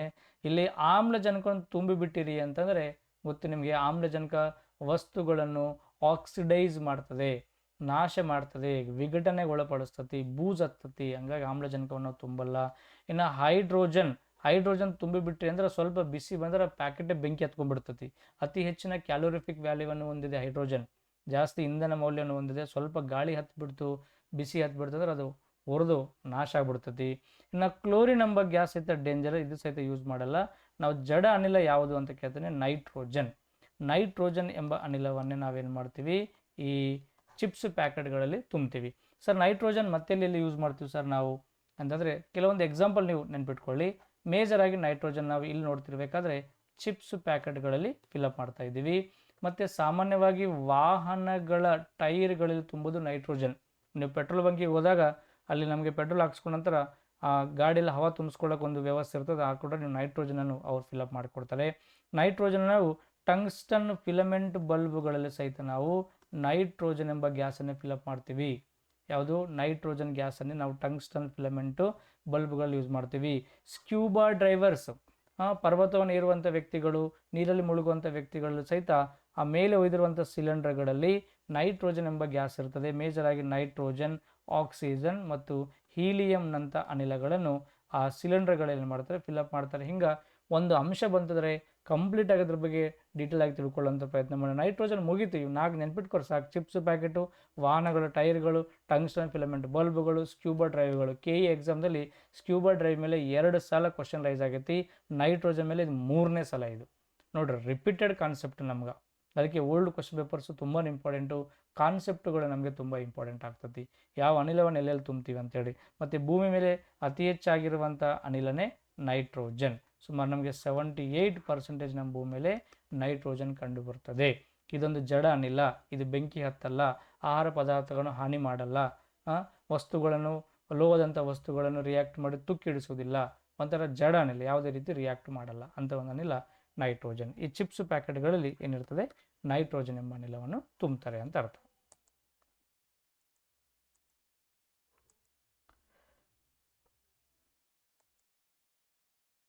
ನೆಕ್ಸ್ಟ್ ಕ್ವಶನ್ ನೋಡಿ, ನ್ಯೂಟನ್ನ ಚಲನೆಯ 2ನೇ ನಿಯಮದ ಮೇಲೆ ಕೇಳಿರುವಂಥ ತುಂಬ ಅಪ್ಲೈಡ್ ಆಗಿರುವಂಥ ಕ್ವಶನು, ಭಾಳ ಸಲ ಎಕ್ಸಾಮ್ದಲ್ಲಿ ರಿಪೀಟ್ ಆಗ್ತಾ ಬರ್ತಾ ಇದೆ. ನೋಡಿದು, ಬಂದೂಕಿನಿಂದ ಗುಂಡನ್ನು ಸಿಡಿಸಿದಾಗ ಬಂದೂಕು ಗುಂಡಿನ ಮೇಲೆ ಬಲವನ್ನು ಹಾಗೂ ಗುಂಡು ಬಂದೂಕಿನ ಮೇಲೆ ಬಲವನ್ನು ಬೀರುತ್ತದೆ. ಗೊತ್ತು ನಿಮಗೆ, ಯಾವುದೋ ಒಂದು ಬಂದೂಕಿನಿಂದ ನಾವು ಶೂಟ್ ಮಾಡಿಬಿಟ್ಟಿವಿ ಅಂತಂದರೆ ಆವಾಗ ಈ ಬುಲೆಟ್ ಮುಂದಕ್ಕೆ ಹೋಗ್ಬೇಕಾದ್ರೆ ತನ್ನಷ್ಟಕ್ಕೆ ತಾನೇ ಬುಲೆಟ್ ಮುಂದಕ್ಕೆ ಹೋಗಲ್ಲ. ಫಸ್ಟು ಬಂದೂಕಿನ ಮೇಲೆ, ಗನ್ ಮೇಲೆ ಫೋರ್ಸನ್ನು ಹಾಕಿ ಆವಾಗ ಗನ್ನು ಆ ಬುಲೆಟ್ ಮೇಲೆ ಫೋರ್ಸನ್ನು ಹಾಕಿದಾಗ ಅದು ಮುಂದಕ್ಕೆ ಹೋಗ್ತತಿ. ಇದು ನಾವು ಬಂದೂಕಿನಿಂದ ಬುಲೆಟ್ ಮುಂದಕ್ಕೆ ಹೋಗೋದು ಯಾವ ನಿಯಮ ಅಂತ ಬಂದಾಗ ನ್ಯೂಟನ್ನ 3ನೇ ನಿಯಮ ಅಂತ ನಾವು ಕೊಡ್ತೀವಿ. ಇದು 3rd ಲಾ ಕರೆಕ್ಟ್. ಇದು ನಾವು ಓಡೋದು, ಈಜಾಡೋದು, ಬಂದೂಕಿನಿಂದ ಗುಂಡನ್ನು ಸಿಡಿಯೋದು ಇವೆಲ್ಲ 3ನೇ ಲಾ. ಬಟ್ ಆದರೆ ಇಲ್ಲಿ 2 ಏನಾಗ್ತವೆ ಅಂದ್ರೆ ಸಮನಾಗಿರ್ತಾವ ಏನಾಗ್ತವ ಅಂತ ಒಂದು ಕ್ವಶನ್ ನಮಗೆ ಕೇಳ್ತಾನೆ. ಬಂದೂಕಿನಿಂದ ಗುಂಡನ್ನು ಹಾರಿಸಿದಾಗ ಬಂದೂಕಿನ ಮೇಲೆ ಗುಂಡು, ಗುಂಡಿನ ಮೇಲೆ ಬಂದೂಕು 2 ಬಲವನ್ನು ಹಾಕ್ತವೆ. ಆವಾಗ 3 ಹೇಳಿಕೆ ಕೊಡ್ತಾನೆ. ಗುಂಡಿನ ಮೇಲಿನ ಬಲ ಮತ್ತು ಬಂದೂಕಿನ ಮೇಲಿನ ಬಲ ಸಮ ಮತ್ತು ವಿರುದ್ಧವಾಗಿರುತ್ತವೆ. ಇದೇ ನ್ಯೂಟನ್ನ 3rd ಲಾ. ನ್ಯೂಟನ್ನ 3ನೇ ನಿಯಮ ನಮ್ಗೆ ಆ 2 ಸಮ ಮತ್ತು ವಿರುದ್ಧವಾಗಿರ್ತವೆ ಅಂತ ಕೊಡ್ತಾನೆ. ಹೌದು, ಇದ್ರ ಮೇಲೆ ಹಾಕುವಂಥ ಫೋರ್ಸ್ ಇದ್ರ ಮೇಲೆ ಹಾಕುವಂಥ ಫೋರ್ಸು ಈಕ್ವಲ್ ಇರ್ತದೆ ಮತ್ತು ಅಪೋಸಿಟ್ ಆಗಿರ್ತದೆ. ಸ್ಟೇಟ್ಮೆಂಟ್ ಎ ಅನ್ನೋದು ಅಕಾರ್ಡಿಂಗ್ ಟು ನ್ಯೂಟನ್ 3rd ಲಾ ಪ್ರಕಾರ ಕರೆಕ್ಟ್ ಆಗಿದೆ. ಗುಂಡು ಮತ್ತು ಬಂದೂಕಿನ ಒಟ್ಟು ಸಂವೇಗವು ಟೋಟಲ್ ಮೂಮೆಂಟಮ್ ಏನಾಗ್ತದೆ, ಸಂರಕ್ಷಿಸಲ್ಪಡುತ್ತದೆ. ಹೌದಿಲ್ಲಿ ಯಾವುದು ಸಹಿತ ಎನರ್ಜಿ ಅನ್ನೋದು ಹಾಳಾಗಲ್ಲ. ಇಲ್ಲಿ ಎನರ್ಜಿ ಕಾನ್ಸರ್ವೇಷನ್ ಅನ್ನೋ ಪದವನ್ನು ಕೇಳ್ತೀವಿ ನಾವು. ಇಲ್ಲಿ ಬಂದೂಕಿನ ಮೇಲೆ ಗುಂಡು ಎಷ್ಟು ಫೋರ್ಸನ್ನು ಹಾಕ್ತದೋ ಗುಂಡಿನ ಮೇಲೆ ಸಹಿತ ಅಷ್ಟೇ ಫೋರ್ಸನ್ನು ಹಾಕಿರೋದ್ರಿಂದ ಇಲ್ಲಿ ಹೆಚ್ಚು ಕಮ್ಮಿ ಅನ್ನೋ ಪದಗಳು ಬರಲ್ಲ. ಹಾಗಾಗಿ ಟೋಟಲ್ ಎನರ್ಜಿ ಏನಾಗ್ತದೆ, ಟೋಟಲ್ ಫೋರ್ಸ್ ಅನ್ನೋದು ಕನ್ಸರ್ವ್ ಆಗ್ತದೆ. ಆ ಸಂವೇಗ ಅನ್ನೋದು ಏನಾಗ್ತದೆ ಯಾವುದೇ ರೀತಿ ಹೆಚ್ಚು ಕಡಿಮೆ ಇರಲ್ಲ, ಅದು ಸಂರಕ್ಷಿಸಲ್ಪಡ್ತದೆ, ಕಾನ್ಸರ್ವೇಷನ್ ಆಗ್ತದೆ ಅಂತ ನಾವು ನೋಡ್ತೀವಿ. ಇನ್ನು ಥರ್ಡ್ ಇದನ್ನು ಸಹಿತ ಸರಿಯಾಗಿದೆ. ಥರ್ಡ್ ಸ್ಟೇಟ್ಮೆಂಟ್ ನೋಡ್ಕೊಂಡಾಗ ಗುಂಡು ಮತ್ತು ಬಂದೂಕಿನ ಒಟ್ಟು ಚಲನ ಶಕ್ತಿಯು ಸಂರಕ್ಷಿಸಲ್ಪಡುತ್ತದೆ ಅಂತ ಕೊಡ್ತಾನೆ. ಇಲ್ಲ, ಇದು ಸಂರಕ್ಷಿಸಲ್ಪಟ್ಟಿಲ್ಲ. ಯಾಕಂದರೆ ಇಲ್ಲಿ ಒಂದಕ್ಕಿಂತ ಒಂದು ಡಿಫ್ರೆನ್ಸ್ ಆಗ್ತತಿ. ಯಾಕಂದರೆ ನಾವು ಬಂದೂಕಿನಿಂದ ಶೂಟ್ ಮಾಡುವಾಗ ಇದರ ಕೈನೆಟಿಕ್ ಎನರ್ಜಿ, ಎರಡು ವರ್ಡ್ ಏನು ಕೊಡ್ತಾನೆ ನಮಗೆ, ಚಲನ ಶಕ್ತಿ ಅಂತ ಕೊಡ್ತಾನೆ. ಅವನ ಪ್ರಕಾರ ಥರ್ಡ್ ಸ್ಟೇಟ್ಮೆಂಟ್ ಪ್ರಕಾರ ಎರಡೂ ಚಲನ ಶಕ್ತಿ ಸೇಮ್ ಇದ್ದಾವೆ ಅಂತ ಅರ್ಥ. ಸೇಮ್ ಅಂದರೆ ಸಂರಕ್ಷಣೆ, ಏನು ಹೆಚ್ಚು ಕಮ್ಮಿ ಇಲ್ಲ. ಬಟ್ ಇಲ್ಲಿ ಏನಾಗ್ತದೆ, ಗುಂಡಿನ ಒಂದು ಕೈನೆಟಿಕ್ ಎನರ್ಜಿ, ಇದರ ಚಲನ ಶಕ್ತಿ ಜಾಸ್ತಿ ಇರ್ತದೆ, ಬಂದೂಕಿನ ಕೈನೆಟಿಕ್ ಎನರ್ಜಿ ನಮಗೆ ಕಡಿಮೆಯಾಗಿರ್ತದೆ. ಬಂದೂಕು ಎಷ್ಟು ಸ್ಪೀಡಲ್ಲಿ ಬುಲೆಟ್ ಮುಂದಕ್ಕೆ ಹೋಗ್ತದೋ ಬಂದೂಕು ಅಷ್ಟೇ ಸ್ಪೀಡಲ್ಲಿ ಮುಂದಕ್ಕೆ ಬರಲ್ಲ. ಫೋರ್ಸ್ ಮಾತ್ರ ಸೇಮ್ ಇದೆ, ಬಟ್ ಅವುಗಳ ಚಲನ ಶಕ್ತಿಯಲ್ಲಿ ಮಾತ್ರ ಸೇಮ್ ಇಲ್ಲ. ಬಂದೂಕು ನಿಧಾನವಾಗಿ ಹಿಂದಕ್ಕೆ ಬಂತಂದರೆ ಬುಲೆಟ್ ಮಾತ್ರ ಭಾಳ ಸ್ಪೀಡಲ್ಲಿ ಏನಾಗ್ತದೆ, ಮುಂದಕ್ಕೆ ಹೋಗ್ತದೆ. ಈ ರೀತಿ ಹೆಚ್ಚು ಕಮ್ಮಿ ಆದರೆ ಅದನ್ನು ಸಂರಕ್ಷಿತವಾಗಿದೆ ಅಂತ ನಾವು ಹೇಳಲ್ಲ, ಅಲ್ಲಿ ವ್ಯತ್ಯಾಸವಾಗಿದೆ ಅಂತ ನಾವು ಹೇಳ್ತೀವಿ. ಹಾಗಾಗಿ ಗುಂಡು ಮತ್ತು ಬಂದೂಕಿನ ಒಟ್ಟು ಕೈನೆಟಿಕ್ ಎನರ್ಜಿ ಸಂರಕ್ಷಿಸಲ್ಪಟ್ಟಿಲ್ಲ. ಇಲ್ಲಿ ಬಂದೂಕಿನ ಕೈನೆಟಿಕ್ ಎನರ್ಜಿ, ಚಲನ ಶಕ್ತಿ, ಹಿಂದಕ್ಕೆ ಬರುವಂಥ ಶಕ್ತಿ ಕಮ್ಮಿಯಾಗಿದೆ, ಮುಂದಕ್ಕೆ ಹೋಗುವಂಥ ಬುಲೆಟ್ನ ಚಲನ ಶಕ್ತಿ ಹೆಚ್ಚಾಗಿದೆ. ಇಲ್ಲಿ ಸಂರಕ್ಷಿಸಲ್ಪಟ್ಟಿಲ್ಲ. ಕೇವಲ ಎ ಮತ್ತು ಬಿ ಹೇಳಿಕೆಗಳು ಮಾತ್ರ ಸರಿಯಾಗಿದ್ದಾವೆ. ಮೇಲಿನವುಗಳಲ್ಲಿ ಸರಿಯಾದ ಹೇಳಿಕೆ ಅಥವಾ ಹೇಳಿಕೆಗಳು ಯಾವ್ಯಾವು ಅಂತ ಕೇಳ್ತಾನೆ. ಹೇಳಿಕೆ ಎ ಮತ್ತು ಬಿ ಸರಿಯಾಗಿದೆ, ಕರೆಕ್ಟ್ ಇದೆ. ಬಿ ಮತ್ತು ಸಿ, ಎ ಮತ್ತು ಸಿ ಮಾತ್ರ ಅಂತ ಕೊಡ್ತಾನೆ. ಎ ಮತ್ತು ಬಿ ಮಾತ್ರ ಸರಿಯಾಗಿರುವಂಥ ಹೇಳಿಕೆಗಳು. ವಜ್ರಕ್ಕೆ ಸಂಬಂಧಿಸಿದಂತೆ ಕೆಳಗಿನ ಯಾವ ಹೇಳಿಕೆ ಸರಿಯಾಗಿದೆ ಅಂತ ಕೊಡ್ತಾನೆ. ಆ ವಜ್ರದಲ್ಲಿ ಪ್ರತಿ ಕಾರ್ಬನ್ ಪರಮಾಣು ಇತರ 3 ಕಾರ್ಬನ್ಗಳೊಂದಿಗೆ ಒಳಗೊಂಡಿದೆ, 4 ಕಾರ್ಬನ್ಗಳೊಂದಿಗೆ ಬಂಧಗೊಂಡಿದೆ, 6 ಕಾರ್ಬನ್ಗಳೊಂದಿಗೆ ಮತ್ತು ಕಾರ್ಬನ್ ಬಂಧವು ಅಸ್ತಿತ್ವದಲ್ಲಿಲ್ಲ ಅಂತ ಕೊಡ್ತಾನೆ. ಕಾರ್ಬನ್ ಬಾಂಡಿಂಗ್ ಪ್ರೆಸೆಂಟ್ ಇದೆ, ಬಟ್ ಇಲ್ಲಿ 4 ಕಣಗಳೊಂದಿಗೆ ಅದು ಜೋಡಣೆ ಹೊಂದಿರ್ತದೆ. ಇದನ್ನು ನಾವು ಇಂಗ್ಲೀಷಲ್ಲಿ ಟೆಟ್ರಾಹೆಡ್ರಲ್ ಸ್ಟ್ರಕ್ಚರ್, ಯಾವುದು ಟೆಟ್ರಾಹೆಡ್ರಲ್ ಸ್ಟ್ರಕ್ಚರ್, ಕನ್ನಡದಲ್ಲಿ ಚತುರ್ಮುಖ ಜೋಡಣೆ. ಯಾವ ಜೋಡಣೆ? ಚತುರ್ಮುಖ ಜೋಡಣೆ ಅಂತ ಕರಿತೀವಿ. ಏನು ಸರ್ ಅಂದರೆ, ಯಾವುದೋ ಒಂದು ಡೈಮಂಡಲ್ಲಿರುವಂಥ ಕಾರ್ಬನ್, ಗೊತ್ತಲ್ಲ ಡೈಮಂಡ್ ಅನ್ನೋದು ಕಾರ್ಬನ್ನ ಒಂದು ಶುದ್ಧ ರೂಪ, ಅತಿ ಗಟ್ಟಿಯಾಗಿರುವಂಥ ವಸ್ತು ಡೈಮಂಡು. ಒಂದು ಕಾರ್ಬನ್ ಕಣವು ಇತರ 4 ಕಾರ್ಬನ್ ಕಣಗಳೊಂದಿಗೆ ಒಂದು ಬಾಂಡಿಂಗನ್ನು ಏರ್ಪಡಿಸ್ತೈತಿ. ಯಾವುದೇ ಒಂದು ಎಕ್ಸಾಂಪಲ್ ತೊಗೊಳ್ಳಿ, ಇಲ್ಲೊಂದು ಕಾರ್ಬನ್ ತೊಗೊಂಡ್ರೆ ಇದು ಇತರ 4 ಕಾರ್ಬನ್ ಕಣಗಳೊಂದಿಗೆ ಬಾಂಡಿಂಗನ್ನು ಏರ್ಪಡಿಸ್ತೈತಿ. ಇಲ್ಲಿ ಯಾವುದೇ ಒಂದು ಕಾರ್ಬನ್ ತೊಗೊಂಡ್ರೆ ಇದು ಇತರ 4 ಕಾರ್ಬನ್ ಕಣಗಳೊಂದಿಗೆ ಬಾಂಡಿಂಗನ್ನು ಏರ್ಪಡಿಸ್ತೈತಿ. ಹಿಂಗೆ ಆ ಬಾಂಡಿಂಗ್ ಅನ್ನೋದು ಎಷ್ಟು ಕಡಿಮೆ ಕಣಗಳೊಂದಿಗೆ ಏರ್ಪಡಿಸಿರ್ತದೋ ಅಷ್ಟು ಸ್ಟ್ರಾಂಗ್ ಆಗ್ತದೆ ಅಂತ ಅರ್ಥ. ಈ 4 ಕಣಗಳ ಬದಲಾಗಿ 6 ಕಣಗಳು, 8 ಕಣಗಳು, 10 ಕಣಗಳ ಜೊತೆ ಈ ರೀತಿ number of carbon atoms increase ಆದಷ್ಟು ಅಲ್ಲಿ ಅದು ಸಾಫ್ಟ್ ಆಗ್ತಾ ಹೋಗ್ತದೆ. ಕಣಗಳ ಸಂಖ್ಯೆ ಕಡಿಮೆ ಆದಷ್ಟು ಹಾರ್ಡ್ ಆಗ್ತಾ ಹೋಗ್ತದೆ ಅಂತ ನೋಡ್ತೀವಿ. ಹಂಗಾಗಿ ಇದು ಇತರ 4 ಕಾರ್ಬನ್ ಕಣಗಳೊಂದಿಗೆ ಏನಾಗಿದೆ, ಬಾಂಡಿಂಗನ್ನು ಏರ್ಪಡಿಸಿದೆ. ಅದೇ ರೀತಿ ನಿಮಗೆ ಗ್ರಾಫೈಟ್ ಎಷ್ಟು ಕಣಗಳೊಂದಿಗೆ ಒಂದು ಬಾಂಡಿಂಗನ್ನು ಹೊಂದಿದೆ ಅಂತಲೂ ಕೇಳ್ತಾನೆ. ಇದು 6 ಕಣಗಳೊಂದಿಗೆ ಆ ಬಾಂಡಿಂಗನ್ನು ಒಳಗೊಂಡಿರ್ತದೆ. ಇದನ್ನು ನಾವು ಹೆಕ್ಸಾಗೋನಲ್ ಸ್ಟ್ರಕ್ಚರ್ ಅಂತ ಕರಿತೀವಿ. ಯಾವುದನ್ನು? ಗ್ರಾಫೈಟನ್ನು. ಗ್ರಾಫೈಟ್ ಸಹಿತ ಒಂದು ಕಾರ್ಬನ್ನ ಬಹುರೂಪತೆಯೇ. ಹಂಗಾಗಿ ಇದು ಹೆಕ್ಸಾಗೋನಲ್ ಸ್ಟ್ರಕ್ಚರನ್ನು ಹೊಂದಿದೆ. ಫುಲ್ಲಿರಿನ್ ಅಂತ ನೋಡ್ತೀವಿ. ಫುಲ್ಲಿರಿನ್ ಅದು 60 ಕಾರ್ಬನ್ ಕಣಗಳೊಂದಿಗೆ ಕೂಡಿರ್ತದೆ, C60 ಅಂತ ಕರಿತೀವಿ. ಅಲ್ಲಿ 12 ಚತುರ್ಮುಖ, ನಮಗೆ 8 ಪಂಚಮುಖ ಭುಜಗಳನ್ನು ಹೊಂದಿರುವಂಥದ್ದು ನಾವು ಫುಲ್ಲಿರಿನ್ ಮುಂದೆ ನೋಡ್ತೀವಿ. ಇವೆಲ್ಲ ನಮ್ಮ ಕ್ಲಾಸಲ್ಲಿ ನಿಮಗೆ ಬಹುರೂಪತೆಗಳು ಅಂತ ಒಂದು ಟಾಪಿಕಲ್ಲಿ ನಿಮಗೆ ಕಾರ್ಬನ್ನ ಬಹುರೂಪತೆಗಳಲ್ಲಿ 8 ಬಗ್ಗೆ ಚರ್ಚೆ ಮಾಡಿದ್ದೀನಿ. ಡೈಮಂಡ್ ಮೇಲಂತೂ ತುಂಬ ಬಾರಿ ಕ್ವಶನ್ ಕೇಳ್ತಿರ್ತಾನೆ. ಸಾಧ್ಯದಷ್ಟು ಡೈಮಂಡ್ ಬಗ್ಗೆ ಪಟ ಟೈಮ್ ಇತ್ತಂದ್ರೆ ಬರೆದಿಟ್ಕೊಳ್ಳಿ. ವಜ್ರ ಭೂಮಿ ಮೇಲಿರುವಂಥ ಅತಿ ಗಟ್ಟಿಯಾಗಿರುವಂಥ ವಸ್ತು. ಸೆಕೆಂಡ್ ಗಟ್ಟಿ ಯಾವುದು ಅಂತ ಕೇಳ್ತಾನೆ, ಕಾರ್ಬೋರಂಡಮ್. ಯಾವುದು? ಕಾರ್ಬೋರಂಡಮ್ ಅನ್ನೋದು ಭೂಮಿ ಮೇಲಿರುವಂಥ ಸೆಕೆಂಡ್ ಹಾರ್ಡೆಸ್ಟ್ ಆಗಿರುವಂಥ ವಸ್ತು. ವಜ್ರಕ್ಕೆ ಸ್ವಂತ ಬೆಳಕಿಲ್ಲ. ಇದು ಟೋಟಲ್ ಇಂಟರ್ನಲ್ ರಿಫ್ಲೆಕ್ಷನ್, ಸಂಪೂರ್ಣ ಆಂತರಿಕ ಪ್ರತಿಫಲನ ತತ್ವದ ಮೇಲೆ ಹೊಳಿತದೆ. ವಜ್ರವು 4 ಕಾರ್ಬನ್ ಕಣಗಳೊಂದಿಗೆ ಏನಾಗಿರ್ತದೆ, ಬಾಂಡಿಂಗನ್ನು ಏರ್ಪಡಿಸಿಕೊಂಡಿರ್ತದೆ. ಸೊ ವಜ್ರವು ಸುಮಾರು ರೀತಿಯಾಗಿರುವಂಥ ಕಲರಲ್ಲಿ ಹೊಂದಿರ್ತದೆ. ಸುಮಾರು ನಮಗೆ 13ಕ್ಕಿಂತ ಜಾಸ್ತಿ ಕಲರ್ಗಳಲ್ಲಿ ನಮಗೆ ಡೈಮಂಡ್ ಅನ್ನೋದು ಕಾಣ್ತದೆ. ಡೈಮಂಡ್ನ ವಿಶೇಷತೆ ಏನಂತಂದರೆ, ಇದು ಟೋಟಲ್ ಇಂಟರ್ನಲ್ ರಿಫ್ಲೆಕ್ಷನ್ ಜೊತೆಗೆ ಅದರ ರಿಫ್ರಾಕ್ಟಿವ್ ಇಂಡೆಕ್ಸ್, ವಕ್ರೀಭವನ ಸೂಚ್ಯಾಂಕ ಎಲ್ಲಕ್ಕಿಂತ ಏನಾಗಿದೆ, ಜಾಸ್ತಿ ಆಗಿದೆ. ಸುಮಾರು 2.41 ಇದರ ವಕ್ರೀಭವನ ಸೂಚ್ಯಾಂಕ ಜಾಸ್ತಿ ಆಗಿದೆ ಅಂತ ನೋಡ್ತೀವಿ. ಇನ್ನು ವಜ್ರದ ಬಗ್ಗೆ ಇನ್ನೂ ಹೇಳಬೇಕಿದ್ರೆ ಶುದ್ಧತೆಯನ್ನು ನಾವು ಕ್ಯಾರೆಟ್ ಎಂಬ ಏಕಮಾನದಲ್ಲಿ ಮೆಜರ್ಮೆಂಟ್ ಮಾಡ್ತೀವಿ. ಶುದ್ಧ ಕ್ಯಾರೆಟ್, ಶುದ್ಧ ಡೈಮಂಡ್ ಅನ್ನೋದು 200 ಕ್ಯಾರೆಟ್ಗಿಂತ ಜಾಸ್ತಿ ಗುಣಮಟ್ಟವನ್ನು ಹೊಂದಿರ್ತದೆ. ಈ ರೀತಿ ಡೈಮಂಡ್ ಬಗ್ಗೆ ತುಂಬ ಡೀಟೇಲ್ ಆಗಿರುವಂಥ ಕ್ವಶನ್ಸ್ ಅದಾವೆ. ಇನ್ನು ಡೈಮಂಡ್ ಬಗ್ಗೆ ನಿಮ್ಗೆ ಇನ್ನೂ ಹೇಳಬೇಕಾದ್ರೆ ನಮಗೆ ಜಗತ್ತಿನಲ್ಲಿ ಸೌತ್ ಆಫ್ರಿಕಾ, ದಕ್ಷಿಣ ಆಫ್ರಿಕಾದ ಕಿಂಬೆರ್ಲಿ ಅನ್ನೋ ಒಂದು ಪ್ರದೇಶದಲ್ಲಿ ಸೌತ್ ಆಫ್ರಿಕಾದ ಕಿಂಬರ್ಲಿ ಅತಿ ಹೆಚ್ಚಾಗಿ ಸಿಗ್ತವೆ. ಎರಡನೇ ಡೈಮಂಡ್ಗಳು ಸಿಗೋದು ಯಾವುದು ಅಂದ್ರೆ ಬ್ರೆಜಿಲ್ ದೇಶದಲ್ಲಿ ಅತಿ ಹೆಚ್ಚು ಎರಡನೇದಾಗಿ ಸಿಗ್ತವೆ.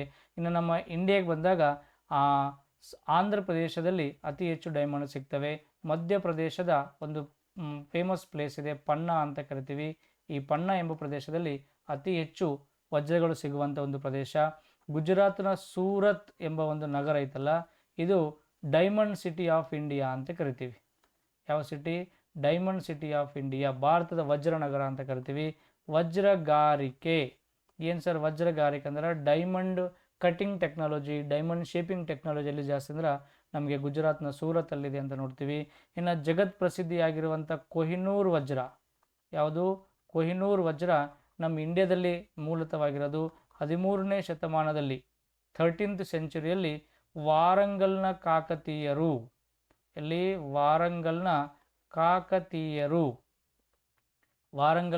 ಕಾಕತೀಯ ಸಾಮ್ರಾಜ್ಯದಲ್ಲಿ ನಮಗೆ 13ನೇ ಶತಮಾನದಲ್ಲೇ ನಮ್ಮ ಇಂಡಿಯಾದಲ್ಲಿ ಸಿಗ್ತದೆ. ರಾಣಾ ರುದ್ರ ಪ್ರತಾಪ ಎಂಬ ಒಂದು ರಾಜ ಆ ಟೈಮಲ್ಲಿ ಆಳ್ವಿಕೆ ಮಾಡ್ತಿರ್ತಾನೆ. ಸೊ ಡೈಮಂಡ್ ಬಗ್ಗೆ ತುಂಬ ಕ್ವಶನ್ಸ್ ಎಕ್ಸಾಮ್ದಲ್ಲಿ ನಮಗೆ ರೈಸ್ ಆಗಿದ್ದಾವೆ. ಒಂದೊಂದು ಹಿಂಗೆ ಪಿನ್ ಬಂದಂಗೆ ಬರಬೇಕು. ಹೇಳಪ್ಪ, ಒಂದು ವಜ್ರದ ಬಗ್ಗೆ ಒಂದು 10 ಲೈನ್ ಹೇಳಿದ್ರೆ ಪಟ ಪಟ ಪಟ ಪಟ ಹೇಳಕ್ಕೆ ಬರಬೇಕು. ಗೋಲ್ಡ್ ಬಗ್ಗೆ ಒಂದು 4 ಲೈನ್ ಹೇಳಿದ್ರೆ ಪಟ ಪಟ ಹೇಳಕ್ಕೆ ಬರಬೇಕು ನಮಗೆ.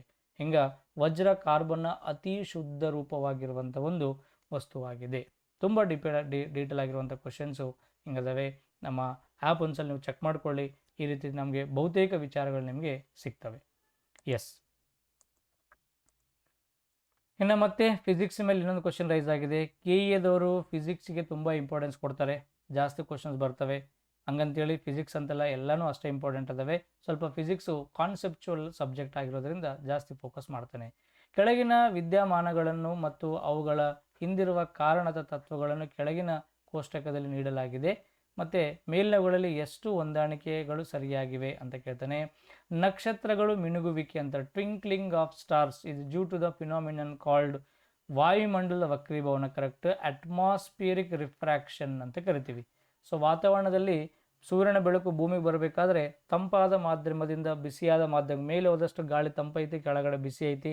ತಂಪು ಮಾಧ್ಯಮದಿಂದ ಬಿಸಿ ಮಾಧ್ಯಮಕ್ಕೆ ಬರಬೇಕಾದ್ರೆ ಏನು ಡೆನ್ಸರ್ ಮೀಡಿಯಿಂದ ರೈಲರ್ ಮೀಡಿಯಾಕ್ಕೆ ಗಾಳಿ ಬರ್ತಿರ್ಬೇಕಾದ್ರೆ ನಮಗೆ ಮಾಧ್ಯಮಗಳು ಬೇರೆ ಬೇರೆಯಾಗಿ ವಸ್ತುಗಳಲ್ಲಿ ಒಂದು ಭ್ರಮೆ ಉಂಟಾಗ್ತದೆ. ಆ ಭ್ರಮೆಯಿಂದ ನಮಗೆ ನಕ್ಷತ್ರಗಳು ಮಿನುಗುವ ಹಾಗೆ ನಮಗೆ ಕಾಣ್ತದೆ. ನಕ್ಷತ್ರಗಳು ಮಿನುಗುವುದು ಬೆಳಕಿನ ವಕ್ರೀಭವನಕ್ಕೆ ಉತ್ತಮ ಉದಾಹರಣೆ. ಸೊ ಇಲ್ಲಿ ವಕ್ರೀಭವನಕ್ಕೆ ಇನ್ನೂ ಕೆಲವೊಂದು ಎಕ್ಸಾಂಪಲ್ ಕೊಡಬೇಕಾದ್ರೆ ಇದ್ದಿದ್ದು ಇರ್ಲಾರ್ದಂಗೆ ಕಾಣೋದು, ಇರ್ಲಾರ್ದಿದ್ದಂಗೆ ಕಾಣೋದು, ಭ್ರಮೆ, ಒಂದು ಇಲ್ಯೂಷನ್ ಉಂಟಾಗ್ತದೆ. ಸಾಮಾನ್ಯವಾಗಿ ನೀರಲ್ಲಿ ಒಂದು ಬೆರಳು ಮುಳುಗಿಸಿದಾಗ ದಪ್ಪದಾಗ ಕಾಣೋದು, ನೀರಲ್ಲಿರುವಂಥ ಕಾಯಿನ್ ಮ್ಯಾಲ್ ಬಂದಂಗೆ ಬರೋದು, ನೀರಲ್ಲಿರುವಂಥ ಫಿಶ್ಗಳು ಆಳದಲ್ಲಿ ಈಜಾಡೋ ಸಹಿತ ಮೇಲ್ಭಾಗದಲ್ಲಿ ಈಜಾಡ್ದಂಗೆ ಕಾಣೋದು, ಒಂಥರ ನಮಗೆ ರಿಫ್ರಾಕ್ಷನ್ ಅಂತ ನೋಡ್ತೀವಿ. ವಸ್ತುಗಳ ಗಾತ್ರ ದೊಡ್ಡದಾಗಿ ಕಾಣೋದು. ಮೊನ್ನೆ ಒಂದು PSI ಎಕ್ಸಾಮ್ದಲ್ಲಿ ಕೇಳ್ತಾನೆ, ಒಂದು ಗ್ಲಾಸಿನ ಲೋಟದಲ್ಲಿ ನಿಂಬೆ ಹಣ್ಣನ್ನು ನೀರಲ್ಲಿ ಹಾಕಿ ಆ ನಿಂಬೆಹಣ್ಣನ್ನು ನೋಡಿದ್ರೆ ನಮಗೆ ದೊಡ್ಡದಾಗಿ ಕಾಣ್ತದೆ, ಇದು ಯಾವ ಫಿನಾಮಿನ ಅಂತ ಕೇಳ್ತಾನೆ? ವಕ್ರೀಭವನ. ಹಿಂಗೆಲ್ಲ ನಮಗೆ ಸುಮಾರು ಕಾನ್ಸೆಪ್ಟ್ ಅದಾವೆ, ಅದು ವಕ್ರೀಭವನ. ಇನ್ನು ಕಾಮನ ಬಿಲ್ಲು, ರೇನ್ಬೋ ಅಂತ ನೋಡ್ತೀವಿ. ಪ್ರಸರಣ ಹಾಗೂ ಆಂತರಿಕ ಪ್ರತಿಫಲನ, ಕರೆಕ್ಟ್ ಇದೆ. ಪ್ರಸರಣ ಅಂದರೆ ಡಿಸ್ಪರ್ಷನ್. ಏನು ಸರ್ ಡಿಸ್ಪರ್ಷನ್ ಅಂದರೆ ಗೊತ್ತಾ ನಮಗೆ? ಹಿಂಗೊಂದು ಪ್ರಿಸಮ್ ಮುಖಾಂತರ ಒಂದು ವೈಟ್ ಲೈಟ್ ಹಾಕಿದಾಗ ಈಗ 7 ಕಲರ್ಸ್ ಬರ್ತದಲ್ಲ, ಇದಕ್ಕೆ ನಾವು ಬೆಳಕಿನ ಪ್ರಸರಣ, ವರ್ಣ ವಿಭಜನೆ ಅಂತ ಕರಿತೀವಿ, ಕರೆಕ್ಟ್ ಇದೆ. ಮತ್ತು ಟೋಟಲ್ ಇಂಟರ್ನಲ್ ರಿಫ್ಲೆಕ್ಷನ್, ಸಂಪೂರ್ಣ ಆಂತರಿಕ ಪ್ರತಿಫಲನ ತತ್ವದ ಮೇಲೆ ಬೀಳುತ್ತದೆ. ಇನ್ನು ಆಕಾಶ ನೀಲಿ ಬಣ್ಣ ಎಲ್ಲರಿಗೂ ಗೊತ್ತು, ಬೆಳಕಿನ ಚದುರುವಿಕೆ. CV ರಾಮನ್ ನಮಗೆ ಇದರ ಮೇಲೆ ಪ್ರಯೋಗ ಮಾಡಿ 1930ಯಲ್ಲಿ ನೋಬೆಲ್ ಅವಾರ್ಡ್ ತಗೋತಾರೆ. 1928 ಫೆಬ್ರವರಿ 28 ಅವಾರ್ಡನ್ನು ಪ್ರಯೋಗವನ್ನು ಕಂಪ್ಲೀಟ್ ಮಾಡ್ತಾರೆ. ಅದೇ ದಿನಾಂಕವನ್ನು ನ್ಯಾಷನಲ್ ಸೈನ್ಸ್ ಡೇ ಅಂತ ನಾವು ಆಚರಣೆ ಮಾಡ್ತೀವಿ. ತುಂಬ ಡೀಟೇಲ್ ಆಗಿರುವಂಥ ಕಾನ್ಸೆಪ್ಟ್ಸು ಎಕ್ಸಾಮ್ದಲ್ಲಿ ಕೇಳ್ತಾನೆ. ಸೊ ಇಲ್ಲಿ ಆಕಾಶ ನೀಲಿಯ ಕಾರಣದು ಚದುರುವಿಕೆ. ಕೊಟ್ಟಿರುವಂಥ 3 ಸಹಿತ ಸರಿಯಾಗಿದ್ದಾವೆ, ಕೇವಲ 1, ಕೇವಲ 2, ಎಲ್ಲ 3 ಯಾವ ಹೊಂದಾಣಿಕೆ ಸರಿಯಾಗಿಲ್ಲ ಅಂತಾನೆ. 3ಕ್ಕೆ 3 ಸಹಿತ ಸರಿಯಾಗಿರುವಂಥ ಹೊಂದಾಣಿಕೆಗಳದಾವೆ. ವೆರಿ ಇಂಪಾರ್ಟೆಂಟ್ ನೋಡ್ರಿ. ಮಾನವನ ಹೃದಯದ ಅಂಗಗಳು ಮತ್ತು ಅವುಗಳ ಕಾರ್ಯಗಳನ್ನು ಕೆಳಗೆ ನೀಡಲಾಗಿದೆ ಅಂತ ಕೊಡ್ತಾನೆ. ಹೆಂಗೆ ಕೊಡ್ತೀವಿ ನಾವು ಅಂತಂದರೆ, ಬಾಡಿ ಹಾರ್ಟ್ ಐತಲ್ಲ, ಹಾರ್ಟಲ್ಲಿ ನಾವು 2 ಪಾರ್ಟ್ ಮಾಡ್ತೀವಿ. ಸೊ ಹೃದಯವನ್ನು ನಾವು 2 ಭಾಗಗಳಾಗಿ ಡಿವೈಡ್ ಮಾಡಿಕೊಂಡಾಗ, ನಿಮಗೊಂದು ರಫ್ ಡಯಾಗ್ರಾಮ್ ಹಾಕಿ ನಾನು ತೋರಿಸ್ತೀನಿ, ಸ್ವಲ್ಪ ಅಬ್ಸರ್ವ್ ಮಾಡಬೇಕು. ಇದು ನಮ್ಮ ಮನುಷ್ಯನ ಹಾರ್ಟ್ ಅಂತ ನಾವು ಅಂದ್ಕೊಂಡಾಗ, ಮನುಷ್ಯನ ಹಾರ್ಟನ್ನು ನಾವು 4 ಹೃದಯ ಕೋಣೆಗಳಾಗಿ ಡಿವೈಡ್ ಮಾಡ್ತೀವಿ. 4 ಚೆಂಬರ್ಡ್ ಹಾರ್ಟ್ ಸಿಸ್ಟಮ್ ಇದೆ. ಮೇಲಿರುವಂಥ ಕೋಣೆಗಳನ್ನು ಹೃತ್ಕರ್ಣಗಳು ಅಂತ ಕರಿತೀವಿ. ಏನು? ಹೃತ್ಕರ್ಣಗಳು. ಇದಕ್ಕೆ ನಾವು ಅಟ್ರಿಯಮ್ಸ್ ಅಂತ ಕರಿತೀವಿ. ಕೆಳಗಿರುವಂಥ ಕೋಣೆಗಳನ್ನು ಹೃತ್ಕುಕ್ಷಿ ಅಥವಾ ವೆಂಟ್ರಿಕಲ್ ಅಂತ ಕರೀತಾರೆ. ವೆಂಟ್ರಿಕಲ್. ಹೌದಲ್ಲ? ಇದು ನೋಡಿ, ಚಿತ್ರದಲ್ಲಿ ನಮ್ಗೆ ಏನು ಕಾಣುತ್ತಲ್ಲ, ನಮ್ಮ ಬಾಡಿಯಲ್ಲಿ ಹೆಂಗಿರ್ತದೆ ಅದು ಆಪೋಸಿಟ್ ಇರ್ತದೆ. ಈಗ ನನ್ನ ಇದು ರೈಟ್ ಐತಲ್ಲ, ನನಗೆ ಚಿತ್ರ ನನ್ನ ಬಲಭಾಗಕ್ಕಿರುವಂಥ ಭಾಗ ಎಡ, ಇದು ನನ್ನ ಎಡಗೈ. ಬಟ್ ಚಿತ್ರದಲ್ಲಿ ನನಗೆ ಎಡಗೈ ಇರೋದು ಅದು ಬಲ ಅಂತ ಅರ್ಥ. ನನಗೆ ಇದು ಎಡಗೈ ಐತಲ್ಲ, ಇದು ನಾನು ಈ ಕಡೆ ನಾನು ಇದನ್ನು ಬಲ ಅಂತ ಕರಿತೀವಿ. ಬಟ್ ಇದು ನನ್ನ ಬಲಗೈ ಐತಲ್ಲ, ಇದನ್ನು ನಾವು ಎಡ ಅಂತ ಕರಿತೀವಿ. ಚಿತ್ರದಲ್ಲಿರುವಂಥ ಅಂಶಗಳು ವಾಸ್ತವವಾಗಿ ಅಪೋಸಿಟ್ ಆಗಿರ್ತದೆ. ನನ್ನ ಹಾರ್ಟು ಈ ಕಡೆ ಐತಲ್ಲ, ನನಗೆ ಮಿರರ್ ಇಮೇಜ್ ಕಾಣ್ತದೆ ನನಗೆ, ಹೌದಲ್ಲ? ನನ್ನ ಕೈ ಬಲಗೈ ನನ್ನ ಚಿತ್ರದಲ್ಲಿ ಎಡಗೈ ಆಗ್ತದೆ, ನನ್ನ ಎಡಗೈ ಚಿತ್ರದಲ್ಲಿ ಬಲಗೈ ಆಗ್ತದೆ. ಹಾರ್ಟ್ನ ಈ ಕಡೆ ಇರುವಂಥದ್ದನ್ನು ಬಲ, ಈ ಕಡೆ ಇರೋದನ್ನು ಎಡ. ಅಂದರೆ ನನ್ನ ದೇಹದ ಬಲಭಾಗಕ್ಕಿಲ್ಲಿರುವಂಥ ಚಿತ್ರದಲ್ಲಿರುವಂಥ ಎಡಭಾಗಕ್ಕಿರ್ತವೆ, ನನ್ನ ಕೈಯ ಎಡಗೈ ಇರುವಂಥ ಭಾಗಗಳು ಚಿತ್ರದಲ್ಲಿ ಬಲಭಾಗಕ್ಕಿರ್ತವೆ ಅಂತ ಅರ್ಥ ಆಗುತ್ತಾ? ಎಸ್. ಇಲ್ಲಿ ಏನಾಗ್ತಂದ್ರೆ, ಈ ಕಡೆ ನಾವು ನೋಡ್ಕೊಂಡಾಗ ಚಿತ್ರ ನೋಡ್ತಾ ಇದ್ದೀವಿ, ನಾನು ಬಲಗೈ, ಬಟ್ ಇಲ್ಲಿ ನಾವು ಇದು ಲೆಫ್ಟ್ ಅಂತ ನೋಡ್ತಾ ಇದ್ದೀವಿ, ಎಡಭಾಗ ಅಂತ ನೋಡ್ತಾ ಇದ್ದೀವಿ. ನಿಮಗೂ ಹಾಗೆ ಕಾಣ್ತದೆ ನಾವು ವಿಡಿಯೋ ನೋಡುವವರಿಗೆ. ಇದು ಎಡ ಇದೆ, ವಾಸ್ತವವಾಗಿ ಇದು ನಾವು ಬಲ ಅಂತ ಕರಿತೀವಿ.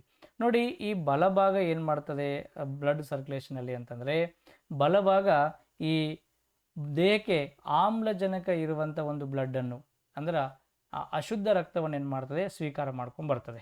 ಎರಡು ಸಹಿತ ಅಶುದ್ಧ ರಕ್ತವನ್ನು, ಅಂದ್ರೆ ಮೇಲ್ಭಾಗದಲ್ಲಿರುವಂಥ ಹೃತ್ಕರ್ಣಗಳು, ಕೆಳಭಾಗದ ಹೃತ್ಕಕ್ಷಿಗಳು ಅಶುದ್ಧವಾಗಿಂಥ ರಕ್ತವನ್ನು ರಿಸೀವ್ ಮಾಡಿಕೊಂಡು ಅವು ಪಂಪ್ ಮಾಡೋಕ್ಕೆ ಕೊಟ್ಟಾಗ, ಮತ್ತು ಎಡಭಾಗದಲ್ಲಿರುವಂಥ ಭಾಗಗಳೇನು ಮಾಡ್ತವೆ, ಶುದ್ಧ ರಕ್ತವನ್ನು ಹಾರ್ಟಿಗೆ ಕರೆತರ್ತವೆ. ಇದು ಅಶುದ್ಧ ರಕ್ತವನ್ನು ಕರೆತಂದು ಪಂಪ್ ಮಾಡಿದಾಗ ಶುದ್ಧೀಕರಣ ಭಾಗಕ್ಕೆ, ಲಂಗ್ಸಿಗೆ, ಕಿಡ್ನಿಗೆ ಆ ಕಡೆ ಹೋಗ್ತದೆ. ಅಲ್ಲಿ ಫಿಲ್ಟರ್ ಆಗಿರುವಂಥ ರಕ್ತ ಮತ್ತು ಎಡಭಾಗದಿಂದ ಹಾರ್ಟಿಗೆ ಏನಾಗ್ತದೆ, ರೀಚ್ ಆಗ್ತದೆ. ಇದು ಒಂದು ಬೇಸಿಕ್ ಆಗಿರುವಂಥ ಕಾನ್ಸೆಪ್ಟು. ಬಲ ಹೃತ್ಕರ್ಣ ಅಂತ ಕೊಡ್ತಾನೆ. ಬಲ ಈ ಕಡೆ ಐತಿ, ಈ ಕಡೆ ಐತಿ.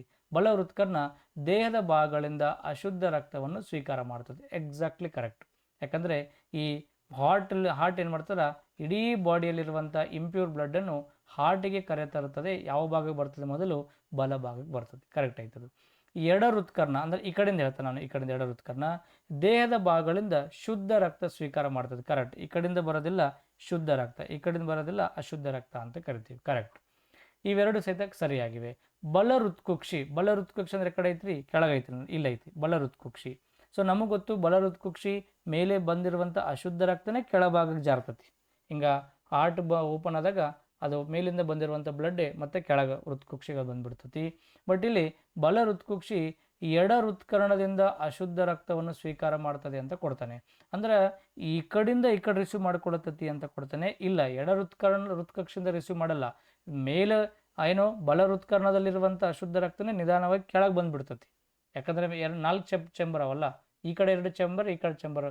ಫಸ್ಟ್ ಚೆಂಬರಲ್ಲಿ ಬಂದಿರುವಂಥ ಬ್ಲಡ್ ನಿಧಾನ ಕೆಳಗೆ ಬರ್ತತಿ. ಬಟ್ ಇಲ್ಲಿ ತಪ್ಪಾಗಿದೆ.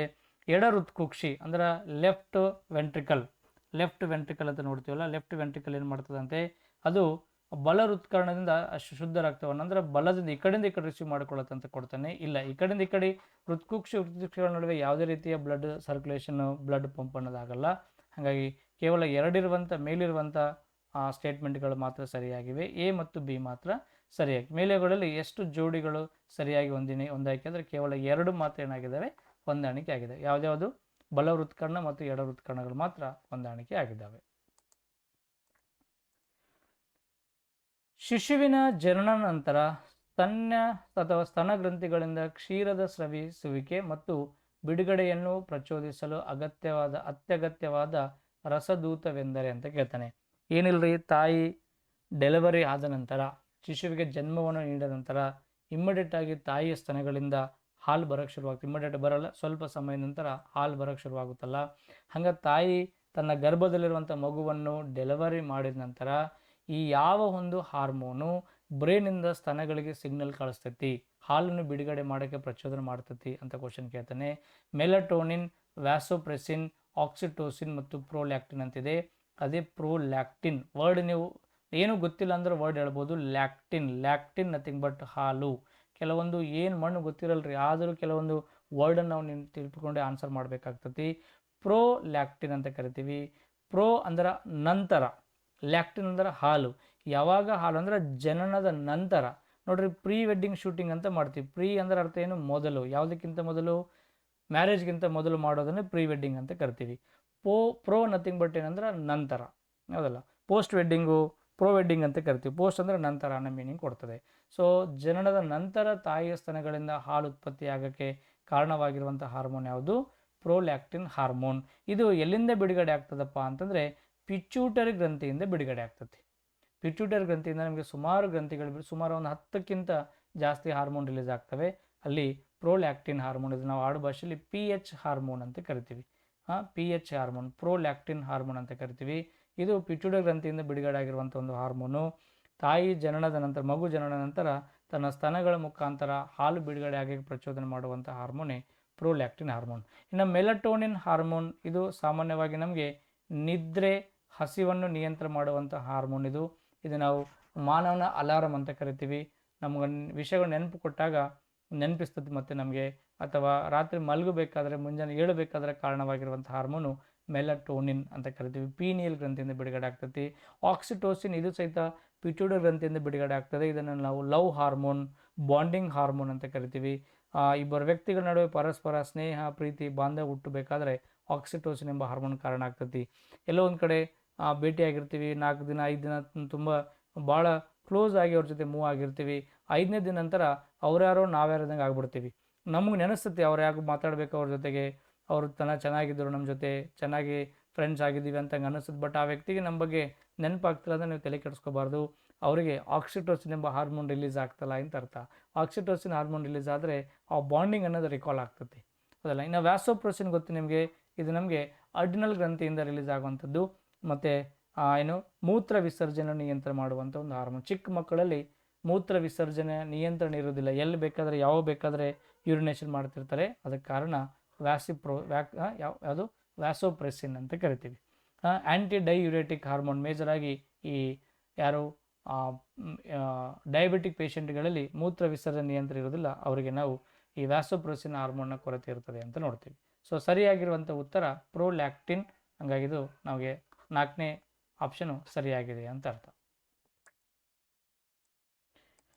ಎಸ್, ಸುಮಾರು 14 ಕ್ವಶನ್ಸು ನಾವು 2024ರ VAO ಎಕ್ಸಾಮ್ದಲ್ಲಿ ಕೇಳಿರುವಂಥ ಕ್ವಶನು. ತುಂಬ ಡೀಟೇಲ್ ಆಗಿರುವಂಥ ಕ್ವಶನ್ಸ್, ಅಷ್ಟು ಈಸಿ ಇಲ್ಲ.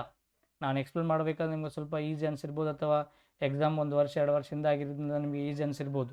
ಬಟ್ ಆದರೆ ಆ ಎಕ್ಸಾಮ್ ಹಾಲಲ್ಲಿ ಕುಂತಾಗ ಆ ಪ್ರೆಸೆನ್ಸ್ ಆಫ್ ಮೈಂಡಿಂದ ನೀವು ಮಾಡಿರುವಂಥ ಪ್ರಿಪ್ರೇಷನಿಂದ ಪೇಪರ್ ಬಿಡಿಸೋದು ಮಾತ್ರ ಅಷ್ಟು ಈಸಿ ಇಲ್ಲ. ಕಠಿಣವಾಗಿರುವಂಥ ಪೇಪರ್ ಇದು. VAO ಲೆವೆಲ್ಗೆ ತುಂಬ ಹಾರ್ಡ್ ಇರುವಂಥ ಪೇಪರೇ. ಪ್ರತಿಯೊಂದು ಇನ್ಡೆಪ್ತಾಗಿ ನಮಗೆ ಕ್ವಶನ್ಸನ್ನು ರೈಸ್ ಮಾಡಿದ್ದ. ಹಾಗಾಗಿ ಮುಂಬರುವಂಥ ಪ್ರತಿಯೊಂದು ಎಕ್ಸಾಮ್ ಸಹಿತ ಭಾಳ ಕಾನ್ಸೆಪ್ಚುವಲ್ ಬೇಸ್ ಮೇಲೆ ಕ್ವಶನ್ಸನ್ನು ಕೇಳುವಂಥ ಪ್ರಯತ್ನ ಮಾಡ್ತಾ ಇದ್ದಾನೆ. ಮೇಜರಾಗಿ ಸೈನ್ಸು ಎಲ್ಲರಿಗೂ ಸ್ವಲ್ಪ ಟಫ್ ಆಗುವಂಥ ವಿಚಾರಣೆ. ಹಾಗಾಗಿ ಸಪ್ರೇಟಾಗಿ SB ಸೈನ್ಸ್ ಅಡ್ಡ ಒಂದು ಆ್ಯಪ್ ಮುಖಾಂತರ ಕೇವಲ ಸೈನ್ಸ್ ತರಗತಿಗಳನ್ನು ಮಾತ್ರ ನಾವು ಪ್ರೊವೈಡ್ ಮಾಡ್ತಾ ಇದ್ದೀವಿ. ಬೇರೆ ಯಾವುದೇ ಕ್ಲಾಸಸ್ ಸಿಗಲ್ಲ. ಫಿಸಿಕ್ಸು, ಕೆಮಿಸ್ಟ್ರಿ, ಬಯೋ ಮತ್ತು ರೀಸೆಂಟಾಗಿ ಎಕಾಲಜಿ, ಪರಿಸರ ವಿಜ್ಞಾನ ತರಗತಿಗಳು ಸಹಿತ ನಾನು ಶುರು ಮಾಡ್ಕೊಂಡಿದ್ದೀನಿ. ನಿಮಗೆಲ್ಲ ಸೇರಿ 200 ಗಂಟೆಗಳಿಗಿಂತ ಜಾಸ್ತಿ ಕ್ಲಾಸಸ್ ಸಿಗ್ತವೆ. ಸಮಯ ಸಿಕ್ತು ಅಂದರೆ ಒಂದು ಸಲ ಡೌನ್ಲೋಡ್ ಮಾಡಿಕೊಂಡು ಕಂಟೆಂಟ್ ಚೆಕ್ ಮಾಡಿ, ಚೆನ್ನಾಗಿ ಅನ್ನಿಸ್ತಂದ್ರೆ ನೀವು ಯೂಸ್ ಮಾಡ್ಕೊಳ್ಳಿ. ಮತ್ತು ಇಷ್ಟೆಲ್ಲ ಕ್ಲಾಸಸ್ ನೀವೆಲ್ಲ ಕಲ್ತ ಮೇಲೆ 1 ಅವರ್ ಕ್ಲಾಸಸ್ ಎಲ್ಲ ಕೇಳಿದ ಮೇಲೆ ಸುಮ್ಮನೆ ಹೋದರೆ ಸರಿಯಾಗಿರಲ್ಲ. ಈ ಕ್ಲಾಸಸ್ಸನ್ನು ನೀವು ಹೆಂಗೆ ಎಂಜಾಯ್ ಮಾಡಿದರೋ ಹಾಗೆ ನಿಮ್ಮ ಸ್ನೇಹಿತರೊಂದಿಗೆ ಸಹಿತ ನಮ್ಮ ತರಗತಿಗಳನ್ನು ಶೇರ್ ಮಾಡಿ. ಮತ್ತು ನಮ್ಮ ಚಾನಲನ್ನು SB ಸೈನ್ಸ್ ಅಡ್ಡ ಚಾನಲ್ ಸಬ್ಸ್ಕ್ರೈಬ್ ಮಾಡ್ಕೊಂಡು ಇಟ್ಕೊಳ್ಳಿ. ನೋಟಿಫಿಕೇಷನ್ ಬಂದು ಇಮಿಡಿಯೇಟಾಗಿ ನೀವು ತರಗತಿಗಳನ್ನು ನೋಡ್ಕೊಳ್ಳೋಕ್ಕೆ ಅನುಕೂಲ ಆಗ್ತದೆ. ಸೊ ಮತ್ತು KEಯಿಂದ ಸರಣಿ ಶುರುವಾಗಿದೆ. ಬೇರೆ ಬೇರೆ ಎಕ್ಸಾಮ್ದೆಲ್ಲ ಬಂದಿರುವಂಥ ಹಳೆ ಪೇಪರ್ಸ್ ಎಲ್ಲ ಸಾಲ್ವ್ ಮಾಡ್ತಾಯಿದ್ದೀನಿ. ವೆಯ್ಟ್ ಮಾಡ್ತಾಯಿರಿ. ಇನ್ನು ಶಾರ್ಟ್ಲಿ ಮತ್ತು ಇನ್ನೊಂದು ವಿಡಿಯೋದೊಂದಿಗೆ, ಇನ್ನೊಂದು ಹಳೆ ಪೇಪರ್ನ ಸೊಲ್ಯೂಷನ್ನೊಂದಿಗೆ ನಿಮ್ಮ ಮುಂದೆ ಬರ್ತೀನಿ. Thank you for watching.